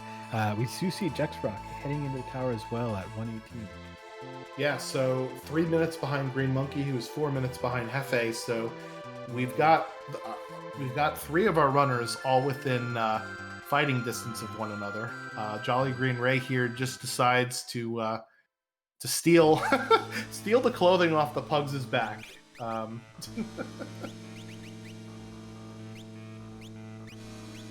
just be out. Well, it looks like both Terra and Edgar can wear the Minervas, so that's a nice addition to the team. That really helps shore up the defenses a bit, especially when you have to really worry about some of these dragons, and any of the dragon attacks are going to be far less scary if you're wearing a bunch of Minerva. Yeah, Minerva will rather nullify fire, ice, and lightning, and Pearl as well, I believe, right? So 4 of the elements get nullified with the Minerva. Jolly Green Ray is heading down into the basement of the ancient castle. He will find his Esper number 7 here. It looks like Hefe's at the switches, so who needs a skip? Yeah, so maybe he was just worried about his levels, I guess. Jolly Green Ray does take the dragon down here, and it is the Stooges. Another sometimes very obnoxious fight. I think our racers and Jolly Green Ray in particular, I think the offense is there that this won't be a problem, but man, sometimes these Stooges can be a real pain in the butt. Yeah, so they are elemental based. Obviously, the red one's fire, the blue one is ice, and the yellow one is lightning. Want to take out the top one first because he will heal and revive the other 2. But at these levels, not too bad, right? So this shouldn't be too crazy. And it's time for Hefe to show us what the Guardian spot boss is, and Green Monkey's nipping on his heels there at the switches. Oh, it's another dragon. Another dragon. Well, you hate to see that. Now we'll probably see a bunch of Pearl spam to start things off. Oh man. We do have Siren, I think. Somewhere? Did we get Siren? No, we got Kieran. Never mind. Well, Terra does go down, so this could be actually a pretty vexing fight for Hefe.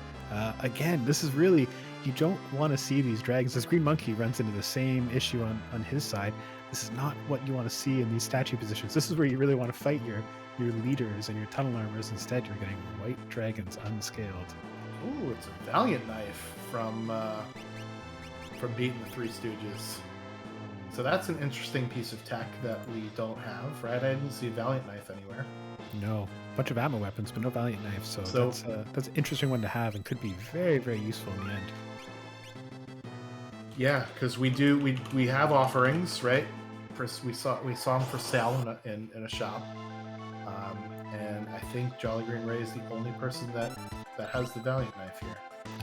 So both Hefe and Green Monkey are really they're having a little bit of a struggle. White Dragon is just continually shooting these pearls, and there's no elemental resistance that they have on hand. They didn't have the Minerva 2-for-1 sale on their races, so they're hoping to outrace it, but both of them are kind of down to 1 character. Green Monkey does manage to get through.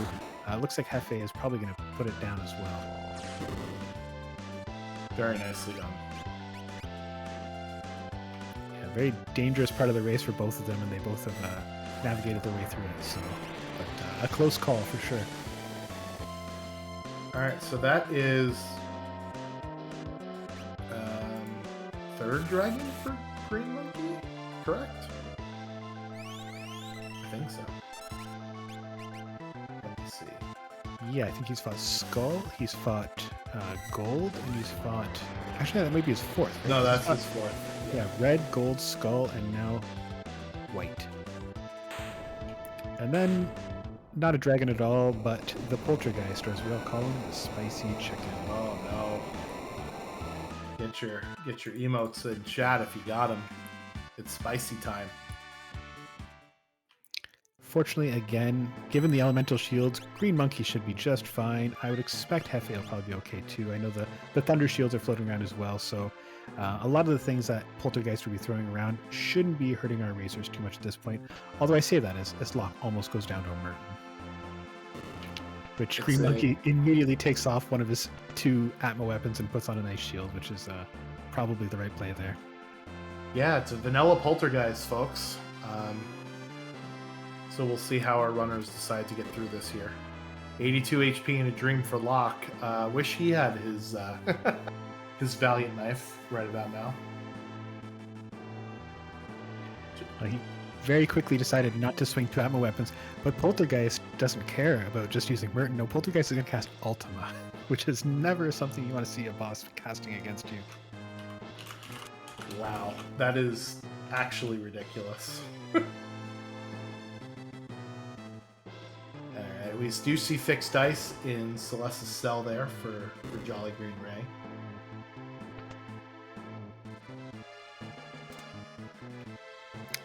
Hefe also still having a bit of a struggle against Poltergeist. Luckily, Terra is being healed by Merton, but just like the last White Dragon fight, it's going to be one of these fights where you're constantly playing catch-up, trying to Phoenix down one person and do damage with the other.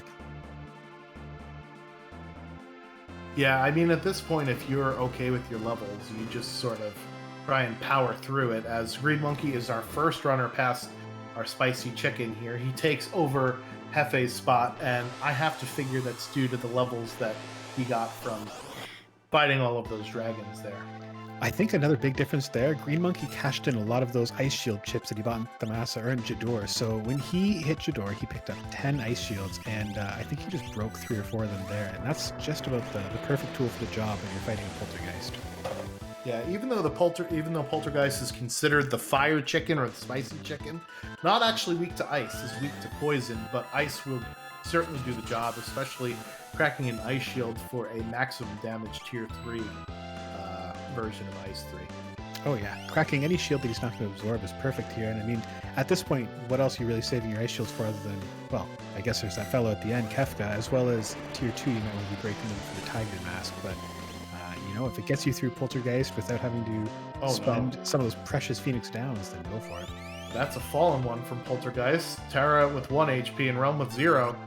And Hefe only has 1 Phoenix Down in his inventory. This is getting very scary very quickly over here on Hefe's screen. We do know that there is life 2 in this seed. However, the Espers are only equipable by 7, and oh no! Look at what Green Monkey found in the Doom spot. That's a boss you never want to see. And we also do know that, well, Life 2 was on Palador. Hefe did not get Palador, so Hefe is not going to have it. As Green Monkey is going to have to figure out a new plan here, because, yeah, I don't know what you do about that Magimaster. I don't know if we have Berserk. We do have lots of Atma weapons, which do ignore physical defense. Magimaster has very high physical defense, so maybe we use some of the Atma weapons to cut through his physical defense. But yeah, that's... Ragnaroks are certainly not going to do it there, and we're going to have to figure out how to stay alive here. If they have those Minervas. Well, I mean, it's a fight that gets worse, especially when you're in there with only 1 or 2 characters. The longer it goes, the more likely you are that one person's going to be dead. You're going to end up flipping him over to non-elemental mode, who's going to cast Doom and kill the other person. There's so many different ways that things can go horribly wrong with Magimaster unless you can kill him fast, and Green Monkey's Ice Shields will not be the solution this time. Yeah, that will absorb ice magic and nullify fire magic, but Magimaster also throws out lightning magic, and then every once in a while will do bio and other non-ice stuff, so we'll see how it goes. He does have Sword Tech, so Sword Tech 1 can do the trick. It does ignore defense. Using the Ice Shield first before the wall changes is very smart. So that's 7,500 damage right off the bat here, and we've got the Atma weapons with the Offering, and this might be a GG. Bahamut will also ignore magic defense and is non-elemental, so that will work as well. Jexarox making much faster work of Poltergeist than our other two runners, so he's already caught up to Green Monkey and Hefe. This is a nail biter, folks.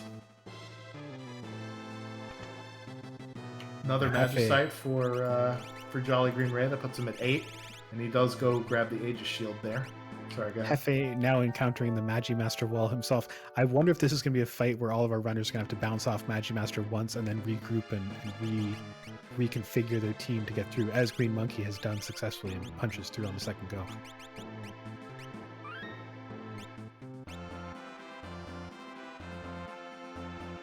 All right, first Magimaster of the seed down. One more boss for him at the Goddess spot. And the one saving grace there is that it does give you that Mega Elixir, which is a wonderful item to have for Kefka. Yeah, so one of Kefka's attacks is called Fallen One, which we already saw on Hefe's screen, where your HP gets reduced to 1, and a Mega Elixir will heal up your party and refill all of your HP and MP, so it's the quick and easy way to do it. Jexarox, mulling over what to do here, running into the Magimaster, decides that he needs to regroup. Yeah, I think that is his second reset on Magimaster. This is a very frustrating spot to run into Magimaster. Gao has Throw, so that is one way also to take out Magimaster. Throw ignores physical defense and always does double damage. So Poison Rod, unfortunately, is elemental, so any elemental weapons will be subject to Magimaster's wall change. Yeah, you get one free lick at the beginning, and then after that you have to play by his rules or ignore them. And throwing elemental rods does not do that. Meanwhile, it is, I believe that's Ultros 4? I think he's got room for Chupon behind him. Yep. It's Ultros 4 in the Goddess spot that we see on Jexarox's screen. Sabin doesn't look like he has any decent lures either. Feels bad. I mean, Sabin having lore, you're almost looking for Blowfish at that point, because certainly he's not going to be lighting the world on fire with his Quasars. There it is. Hefe's throwing Wild Child Gao, getting past the Magimaster there. Jexarox gets COVID from Chupon, gets sneezed on, and he just now has to go back and deal with Magimaster. This is a neck and neck race here. Yeah, it's going to be very close. I think we're going to see some simultaneous Kefka tier 1 through 3 fights. I think it's going to be a photo finish. All right, we'll see if Jolly Green Ray decides to fight this boss. Yes, he will. Green Monkey getting through the Ultros encounter as well. Jolly Green Hey, Ray it's another Ultros. Different flavor of Ultros. Have we seen all of them? I think we're missing Ultros 1, maybe. Because this is Ultros 3 here. Ultros 2 was at Mount Zozo Dragon. So yeah, we've seen 3 of our 4 Ultroses.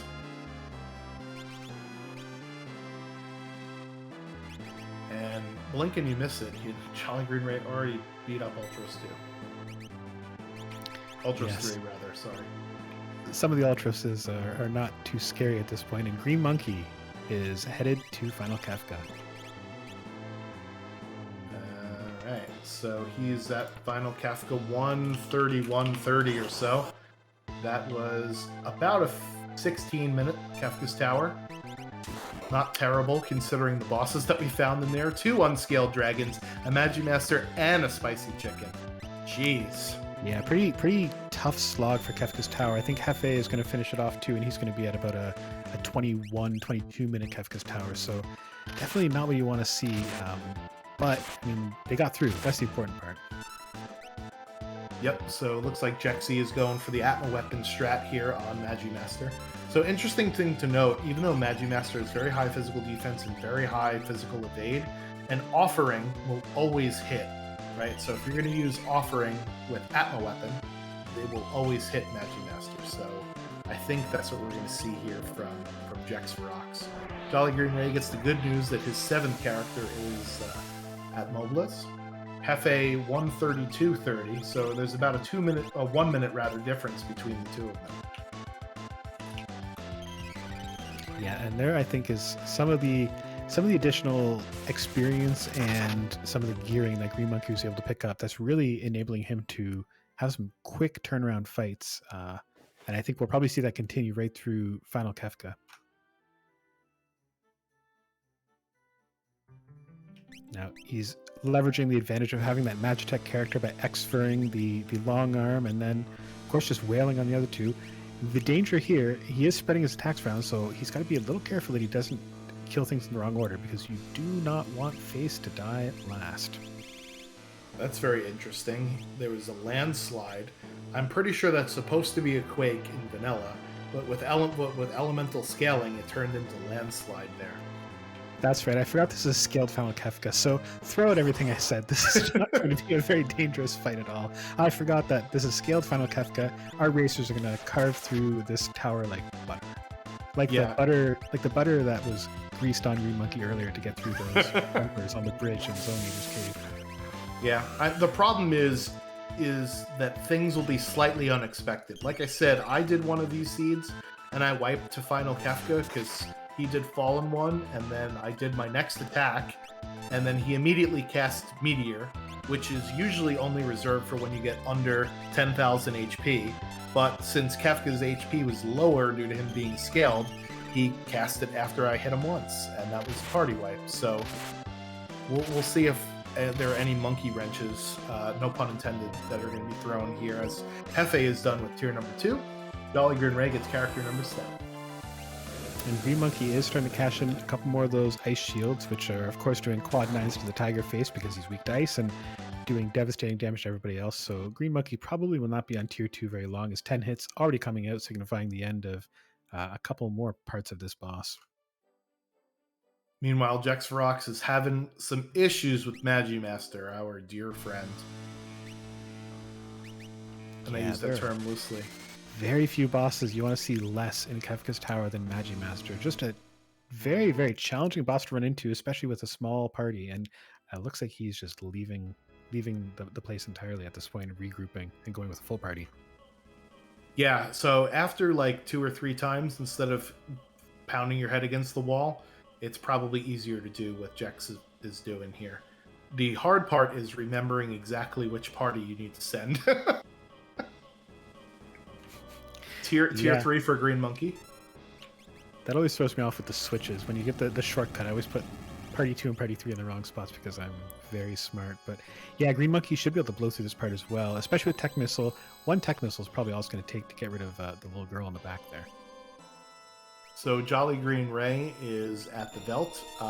You can only get the character in a straight up fight. That back attack there won't actually yield you your character, but much like Hefe did, when he saw Gao, he decided to take a party of 3 to the Velt instead of a party of 4. So nice tech there by Jolly Green Ray to save some menuing time. Fenrir coming out for Green Monkey because you don't want Calmness to hit one of your characters at this point. Although, who knows? With this scale down, maybe Calmness is just going to be Solar Plex or something, or Axe or something. So, well, Girl only has 8,800 HP here. And that is go mode for Jolly Green Ray, picking up the 10th Magicite that he needs. Jexferox doing the Walk of Shame back. That's, yeah, I think it's the right call, but man, it always feels bad in the moment doing that. And we got Monkeys on to the end.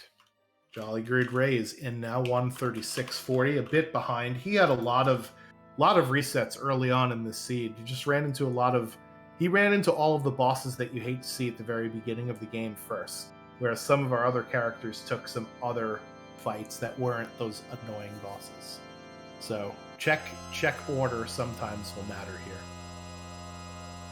Yeah, and of course, Randomizer is going to random. You never know who you're going to run into where, and whether you're going to run into a nice, easy leader fight or an unscaled red dragon that you can do absolutely nothing to do to get through. All right, Hefe is up to tier 3, Green Monkey on tier 4.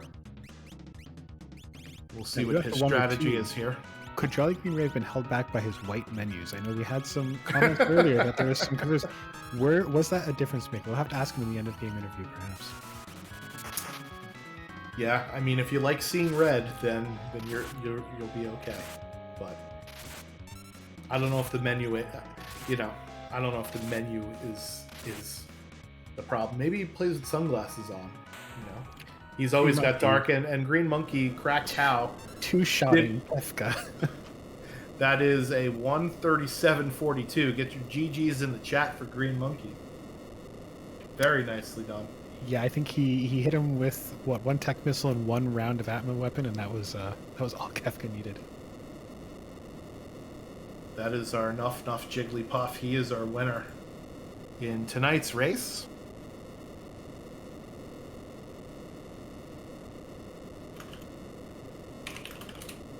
You should have used Sketch to do an Ultima. That would have been the swag strat for sure. Yeah, a little too much flex, I think, there. Hefe is on to our final Kafka, and we will drag in Green Monkey. GG's, congratulations on your first place finish here on the community race. Thanks. It was fun. Although it was not really fun at the very beginning, but then it was fun. Yeah, so talk to us about your strategy with this particular set of options here, where you have sort of a barter system for items, and you have your choice of maybe running into an unscaled dragon at a boss location early on. Yeah, so I was really looking for offense like desperately early in the seed. So I think the key, I knew Hefe was right on my I saw him typing in the Discord. I think like the 1.5 party highest for health scaling thing is like super significant. I think it makes a big deal on as far as how tough the first bosses are, and so I think you really need offense at the very beginning of the seed. I think it's like so important to have early offense. So that's why I was kind of, I don't know, I was desperately running around trying to find something. And then I was just like, all right, I'm just going to shop some more. So I went and I found rags. Yeah, and then you found those ice shields. So congrats, Green Monkey. Now, what was your thought process when you ran into that red dragon? What did that sort of do to your strategy when you found the red dragon and decided that maybe that wasn't going to work out? Yeah, so I reset out of it when I saw it initially, and then I was like, okay, got to keep that in mind. And then when I saw the ice shields, I immediately went back to the red dragon because I had my fire protection that I was looking for. And when you fight those dragons, unscaled dragons, they give you a big experience boost. So it jumped me up probably like 6 levels or something like that, just from fighting that dragon. So I wanted to fight it as soon as possible. Plus, it gave me Celis, which was a character. So I feel like it like potentially was going to unlock some of the seed and stuff like that. So. Yeah, and as you said, the only bad part about jumping you up levels is then your bosses get extra chunky. They get pretty swole, and that wasn't a problem at the level that you were at when you fought the red dragon, right? Because you were already kind of near the cap of level 40 anyway. So yeah, exactly. So that's what I found with this flag set. It's like, man, are things tough from like levels 0 to like 25 or so. And then it just gets like everything's like paper after, or once your offense catches up, it's like you're good to go. But like getting over that initial bit is pretty hard. And like I think I fought what's the guy that whistles in his 2 friends? Dataluma. Yeah, that was a rough fight. Yeah, and then I fought Chatternook after that, and like Chatternook was a quicker fight because I had the rags than the Dataluma fight, just because like I don't know, the way the scaling is just crazy.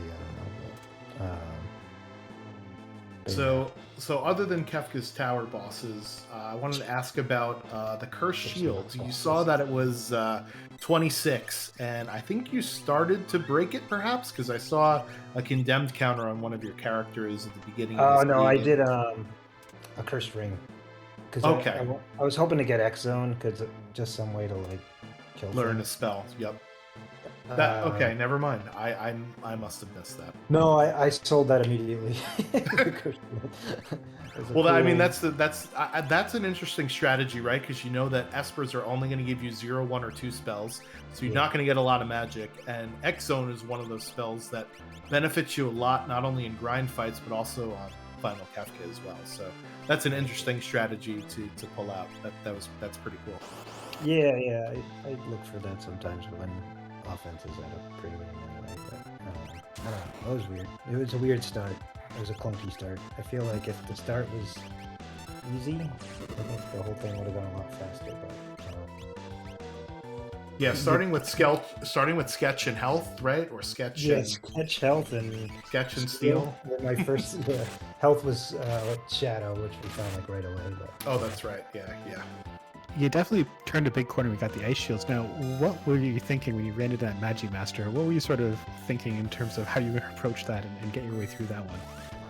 Yeah, so I had an Atma offering package available, and I knew it wasn't currently equipped, so I just quickly reset and set it up on Edgar. And then I threw on Bahamut on Celis just because multi-summons on, and I figured it was like a way for her to participate as well and push the last bit of damage and stuff like that. So, because she was like pretty significant level, 30 something. So, Bahamut's no slouch. So yeah, that was, I don't know. I felt pretty good. I dropped an ice shield on him right away to, while I could, and then just followed it up with Edgar whapping him a bunch of times. So. Yeah, that was definitely some pretty good tech there. The only other question that I had was in tier 1, you did not kill the head first or second, and it was left at the end where you're thinking, "Oh God, here comes a reset," only to find it was landslide instead of quake. I knew it was scaled, so I was kind of ready for some funny stuff, but I wasn't really sure what was going to come out of it.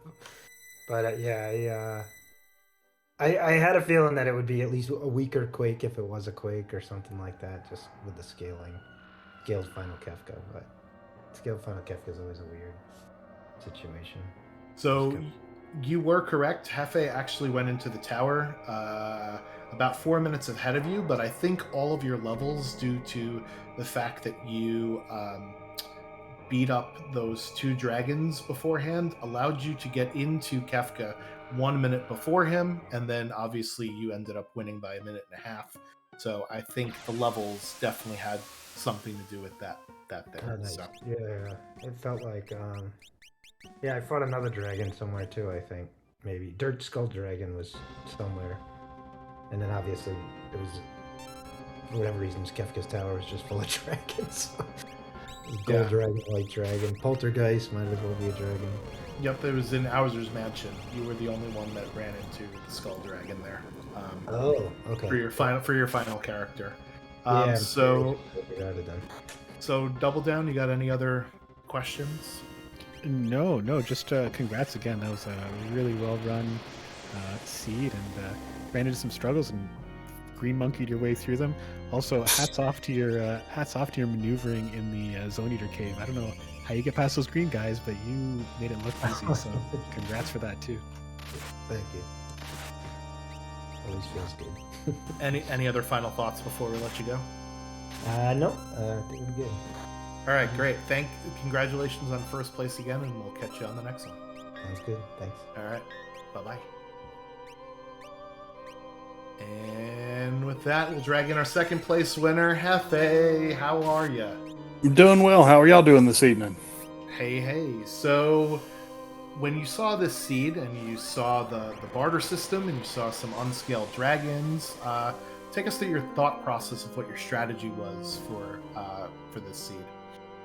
Well, the barter thing, I kind of can take a little bit of credit for, because I started working with it a while ago, and of course it's in the draft, but I didn't feel like it was done correctly in the draft because you could still get gold. So I said, no gold. You have to find things to buy things. So anyway, I love the barter system. Love it.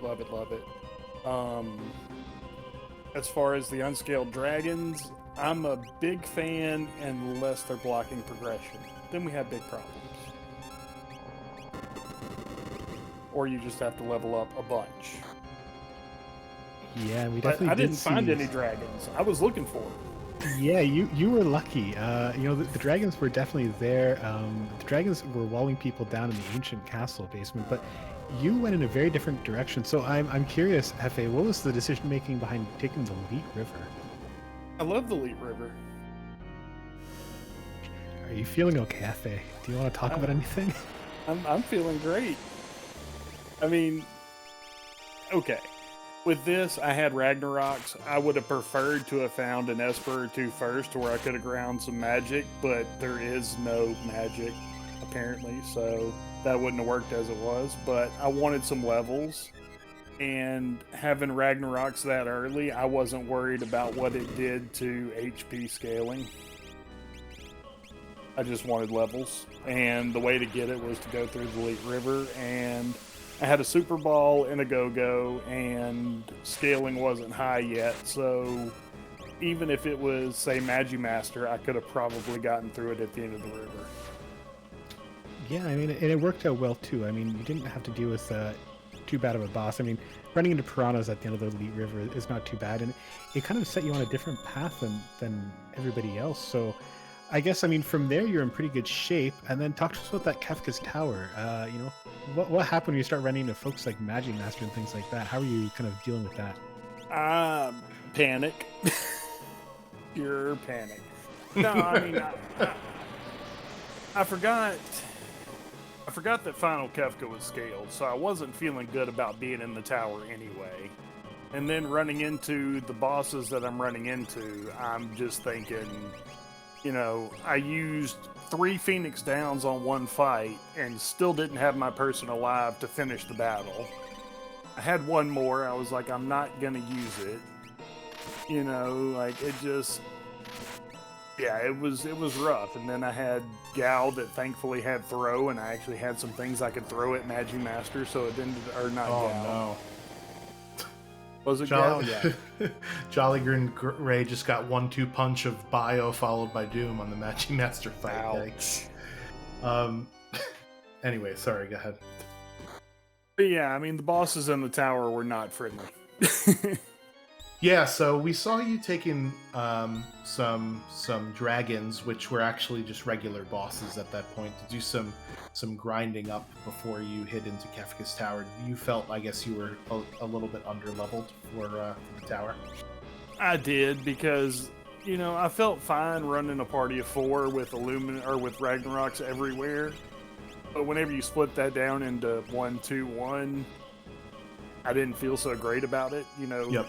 Yeah, swing's doing 4,000 damage, but whenever you get to the big boys, that's a lot of swings. You know what I mean? Yep.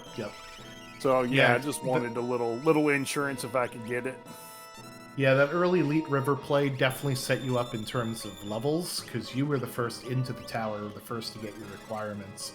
Because it allowed you to beat those other bosses easier, right? Because you did have those extra levels, and even though it was a dead check, was still kind of okay, because it didn't scale the bosses too highly afterwards. I'm glad it was kind of okay for you, because I was quite upset after I spent 10 minutes went through the Leet River and got a dragon horn that I already had and couldn't use. And the early encounters in this game were just rough all around, between the ones at the Leet River, between the ones at the Floating Continent, the ones that were outside of Narsh, the ones that people were grinding in other places. There was no good place to level up, it seemed. It's kind of funny that you say that, because I didn't do Floating Continent. I didn't do the dragon down in the basement. So apparently going an alternate route I figured I'd be the only one who did MTech 3. I'm surprised to see Realms on the screen, because I didn't figure anybody else would do it. And I was like, well, for the memes, I'm just going to do Leet River. I'll go do MTech 3. And lo and behold, one of them paid off. Yeah, so we kind of got into a funnel where you either had to fight the Red Dragon to get Celeste, or you had to go to Mobliz to do a fight with 2 party members to get Gao, or that was pretty much it. MTech 3 was your other option. So those were like the three places that our characters were, even though we had a lot of stuff open to us, right? So Right. I think most people did MTech 3 just as a, well, I'm kind of forced to do this funnel sort of thing. So, Oh, I just did it to be random and for the memes. well, we always appreciate the memes here on stream. Awesome. So, anything else that you've got for us? Anything about your run that you wanted to talk about? Not really. Thanks for the runners. Thanks for the Restream team. Everybody that doesn't get enough credit for doing what they do, I do appreciate that because it gives us a platform to run, gives the viewers something to watch on a Thursday evening, and I just appreciate all you guys. Thank y'all. Yeah, no problem. We enjoy talking Final Fantasy VI Worlds Collide, watching the best of the best do what they do. And Well, then why'd you let me run? Nobody else agreed to do the Leaf River. We needed somebody to do that river, and you were the only one who agreed to do it. So Awesome. I'll take it every time. see, you're here for the memes. I wasn't going to say that out loud, but no. Hey, it's all good. All good.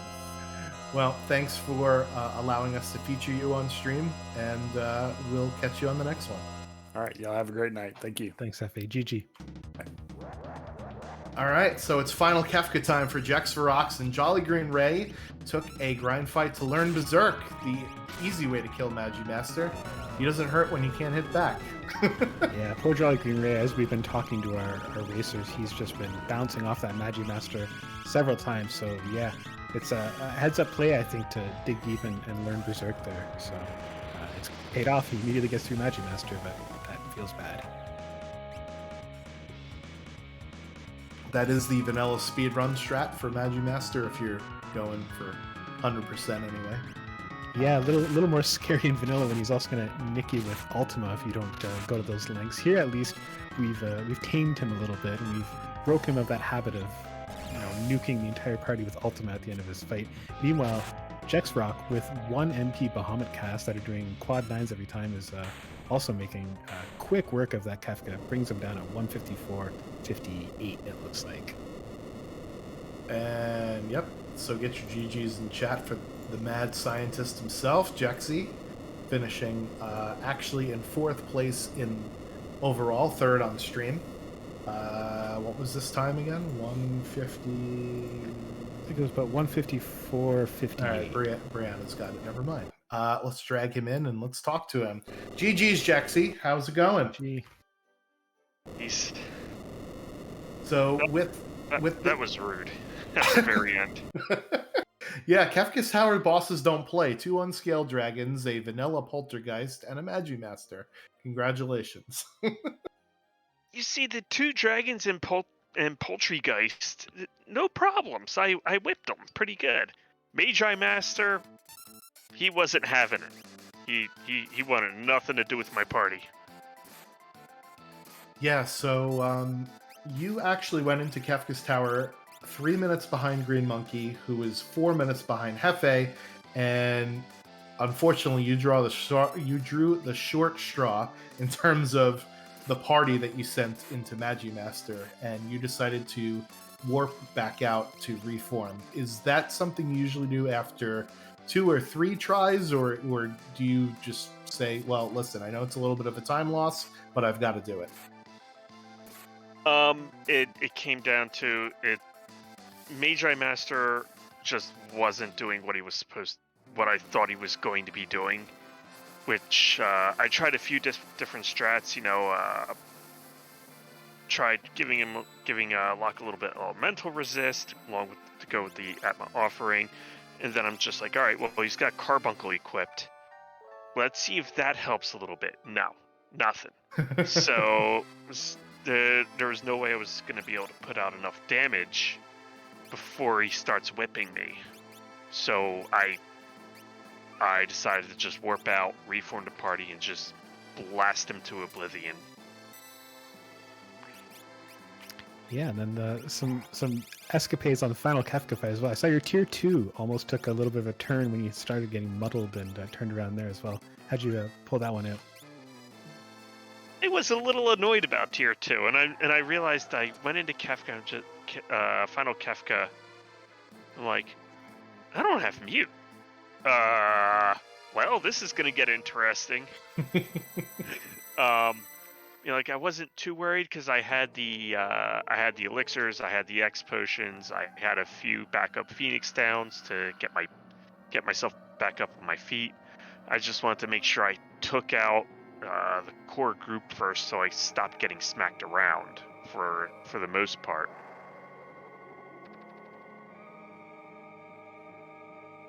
So the other thing that I have down here is there was the Chatternook fight. There was I a was a lot little of annoyed about that. a lot of time on that Chatternook fight. He could be very annoying very early in the seed. I wasn't expecting that. I'm just like, he's got to be almost dead. He's got to be almost dead. No, he's not. He's got way more hit points than I thought he was going to have. Yeah, that's probably a product of that party highest times 2, because I saw you doing some grind fights, some of which were kind of annoying and kind of a pain. But yeah, that's probably what happened there. Party highest 2? I think it was party highest times 1.5. 1.5? That explains a little bit. I totally missed looking at that flag. I probably would have changed my strats if I realized what was going on there. Yeah, but, very hey, very it is what it unfortunate. is. Very very unfortunate. So, as for strategy here, with the barter system, do you try to loot more than you normally would? Knowing that everything sells for 500 and everything buys for 1,000, or do you tend to do your normal amount of looting and shopping? This seed I went a little bit more looting than I normally do. I just wanted to make sure, I had backup cash in case I needed it, in case I ran into equipment that I wanted, because, I ran into those Ragnaroks, and I'm like, all right, game on, let's do this. Same thing with the Dragon Horn. I'm just like, well, I got boots. There's a horn here. Let's buy a horn. Yeah, there was actually a dragon horn available at the end of the Leet River, as we found from Hefe, but nobody else was doing that. And the other interesting thing here was we started off with characters. We started off with Go-Go, but we had Steel and Sketch. So it's not like we could use our character abilities to carry us through. It was tough finding offense early. The early offense, yes, I agree.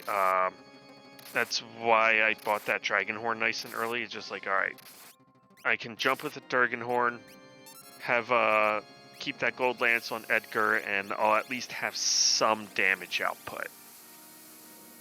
And then, just go from there. Then once I ended up in World of Ruin Thamasa, and I found those Ragnaroks, I'm just like, all right, we got offense. The Espers were a little annoying. I was kind of unhappy that Espers were, like random balanced or something nutty like that. Yeah, only 7 of your 14 characters could equip. Yeah, because I really wanted to get that Esper on Terra early on, because she was rocking the Genji Glove Ragnaroks. And another mistake I made, I ended up with the Dullahan fight, and I realized when I did the final inputs and to start the killing blow on him, I'm like, wait a minute, I could steal another Genji glove from him and pop. Yep. You hate to see it happen. Well, because I think you got into Genji glove very early from Figaro Castle too. Yes, I grabbed that one because I'm like, well, it's free top tier item. There's no reason not to get it. Plus half price shopping. Yeah, the only other thing I was interested, so I think you went in and finished Sealed Cave and then bounced out when it was Genji armor. So what was the approach there to just kind of resetting out of that one? That's save time. instead of walking back, having to go through the Imperial base, just reset, get back to the airship, and move along. Gotcha. I didn't Which know is- if which is why it also saw me after I raided the Imperial base basement with all the gear in there. I ran out, saved, then I ran back in. Yep. That makes sense.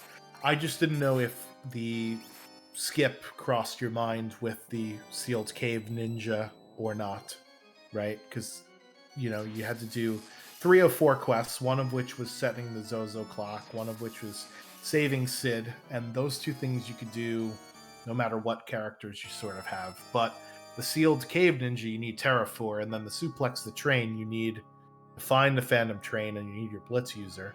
Which was Terra. Right, but we didn't find the Phantom Train, unfortunately. Phantom Train, there's actually something that goes on. You can actually initiate the Phantom Train fight if you go into the Phantom Forest from reverse.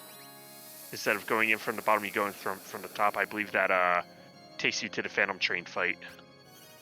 So when I did it, I noticed that I could only do it if I had Sabin, and I finished the Phantom Train check, which was very weird. So maybe it's one of those things. Maybe I was doing it wrong, right? And I got to go back and do it. But I thought that the Phantom Train fight, where you just go into the forest and fight the Phantom Train, is actually gated behind Sabin and doing that check. So maybe I'm mistaken. Or you could be right, because it has been such a long time since I have done that. Yeah. I on one of the that was one of the this is the seed the living seed preset. So if you want to roll a seed with these set of options, you could join our Discord, and then you could do preset living seed. So one of the previous weeks, I actually ran into Phantom Train somewhere, and I had my Blitz user, and I said, "Oh, I got to do this now." Anyway, so any other final thoughts on the seed before we let you go here, as we see Jolly Green Ray on to Final Kefka? Final thoughts on the seed. I really don't have much to say about the final seed, but anybody who is new to Final Fantasy VI Worlds Collide, or first time tuning in to this randomizer, come check out the Discord. We got a good community of people that are willing to help you out and help you get set up and teach you what you need to know about the randomizer. Also, give our Restream team and our fellow racers a follow. All right, doing all the plugs so that we don't have to. The mad scientist himself. Thank you very much, Jexy, and we'll catch you on the next one. GG, Jexy. Thanks a lot. All right, Jolly Green Ray is on Final Kefka here after losing one of his characters to Calmness. Remember, since the final battle is scaled, Calmness comes out a lot quicker than you expect to, so that's probably what happened to him here. Yeah, and they don't scale Calmness down. It should be, just kind of half Calmness, sort of like slightly less upsetness or something, and maybe just do half damage instead of full damage. But no, apparently not. Yeah, instead of done with anxiety, it's sort of anxiety, as we see the Crack Pal Jolly Green Ray done 206.08. GG's for Jolly Green Ray in the chat.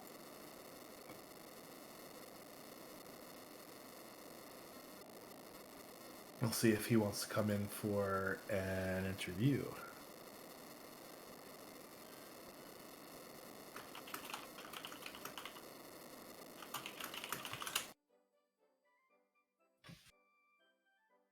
So while we got some downtime here, let's talk about our upcoming schedule.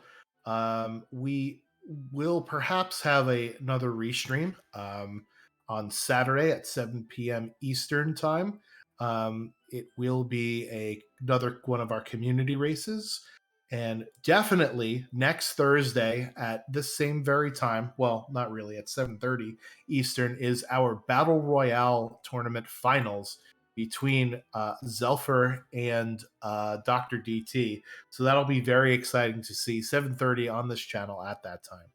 We'll bring in Jolly Green Ray here. And GG's, congrats on your finish, Jolly Green Ray. Thank you very much, man. Could you guys hear me?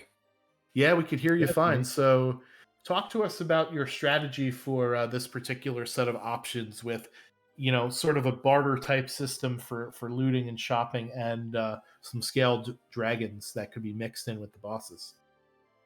I didn't realize the dragons were gonna be mixed in until I went into the Edgar's castle in the gear room, and I ran into the red dragon.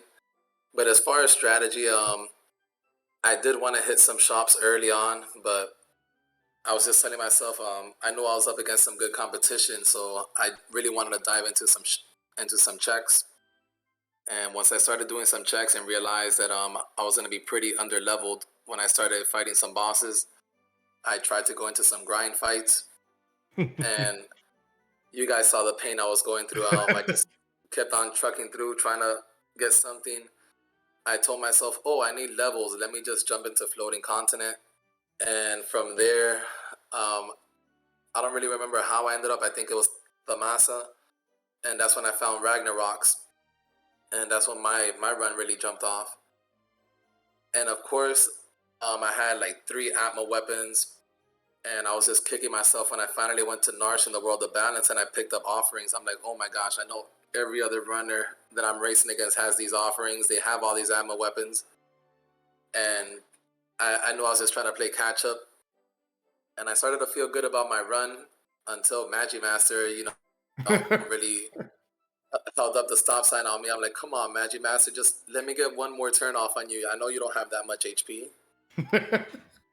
Yeah, we saw the Inox giving you some problems early on, and yeah, so the Floating Continent bosses weren't too difficult, which propelled you, very early on in the seed after running into Red Dragon. You had a lot of resets, before you decided I'm going to roll the dice and go with the Floating Continent. You also were the only runner, I think, that found the Valiant Knife from defeating the boss in the ancient castle, so that definitely helped at least. And I can understand where you're coming from, trying to get the checks done early, right? So yeah, that's obviously that's what we want, but I just didn't have offense when I jumped into some of those grind fights. Like you said, the Enoch, I'm like, oh, let me give this a shot. I know it's a harder enemy. I figured if I could beat that enemy, I'll get a ton of experience. But it didn't work out. I forgot what he cast on me, but he wiped my party out with a spell right off the bat.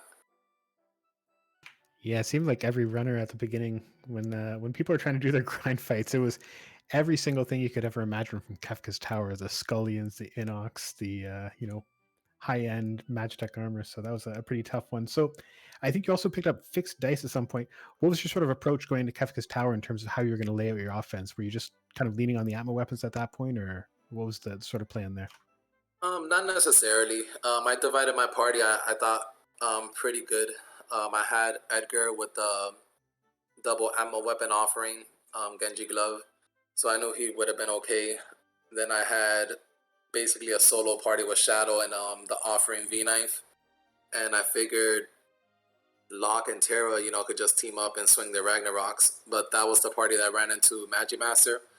So off the bat, I'm like, quick reset. Let me get the double ammo weapon on Locke. Terra has Blitz. Worst case scenario, she could do a little bit of damage with Pummel. But Magimaster did not want to let Locke live. Every time I tried to revive him, he quickly went down again, and we're just doing that dance until he wiped my party, and I reset, went back in, and I felt like we were going to do the same dance again, so I reset. I just grinded one fight. Luckily, I was able to learn Berserk right away, and then I was able to move past Magimaster. yeah, excellent heads up play with knowing that you've got Berserk in your back pocket to basically just use on the Magimaster fight. Any other final thoughts on the seed before we get you out of here and we close up shop for the night? No, just a great seed. I'm sorry that I kind of lost my head at the beginning. I felt like I was running around in circles until I finally found my footing. But that being said, go Heat. All right, there it is. We've got our new Go Bruins. It's Go Heat. White hot, on my stream. Definitely. So thanks for letting us restream you here, Jolly Green Ray, and we'll catch you on the next time for sure. Very much, Swans. Thank you, Double Down. Catch you Yeah. guys next time. Thanks, Ray. GG. All right, Thanks. so it looks like we're going to raid Lunar Chimera, who is actually doing the official living seed right now. So it's the same flags, but it's a different seed. Obviously, if you haven't done the living seed yet and you want to complete it, make sure that you actually don't raid. It's kind of weird. It's me telling people not to raid, so spoiler alert. If you haven't done the living seed yet and you want to do it and you want to run it, click off the stream now. I won't be offended. The only time I'll ever tell you to leave the stream. But other than that, we'll send you over there. Double Down. Any other thoughts before we get ready to get out of here? No, just another shout out to our great restream team. So Brianna, Ceiling Cat, and of course the Schwantz himself. Great job. Really made this work perfectly. And yeah, just want to make sure nobody misses Battle Royale this Thursday. What a tournament it's been. What a finale it's going to be. I can't wait. I hope everybody's there. I know I will be. So I'm really looking forward to that. All right. Catch you all later on either next Thursday or perhaps next Saturday if we're feeling up to it. And ff6wc.com if you want to learn more. Catch you later. Bye-bye. Take care, everybody.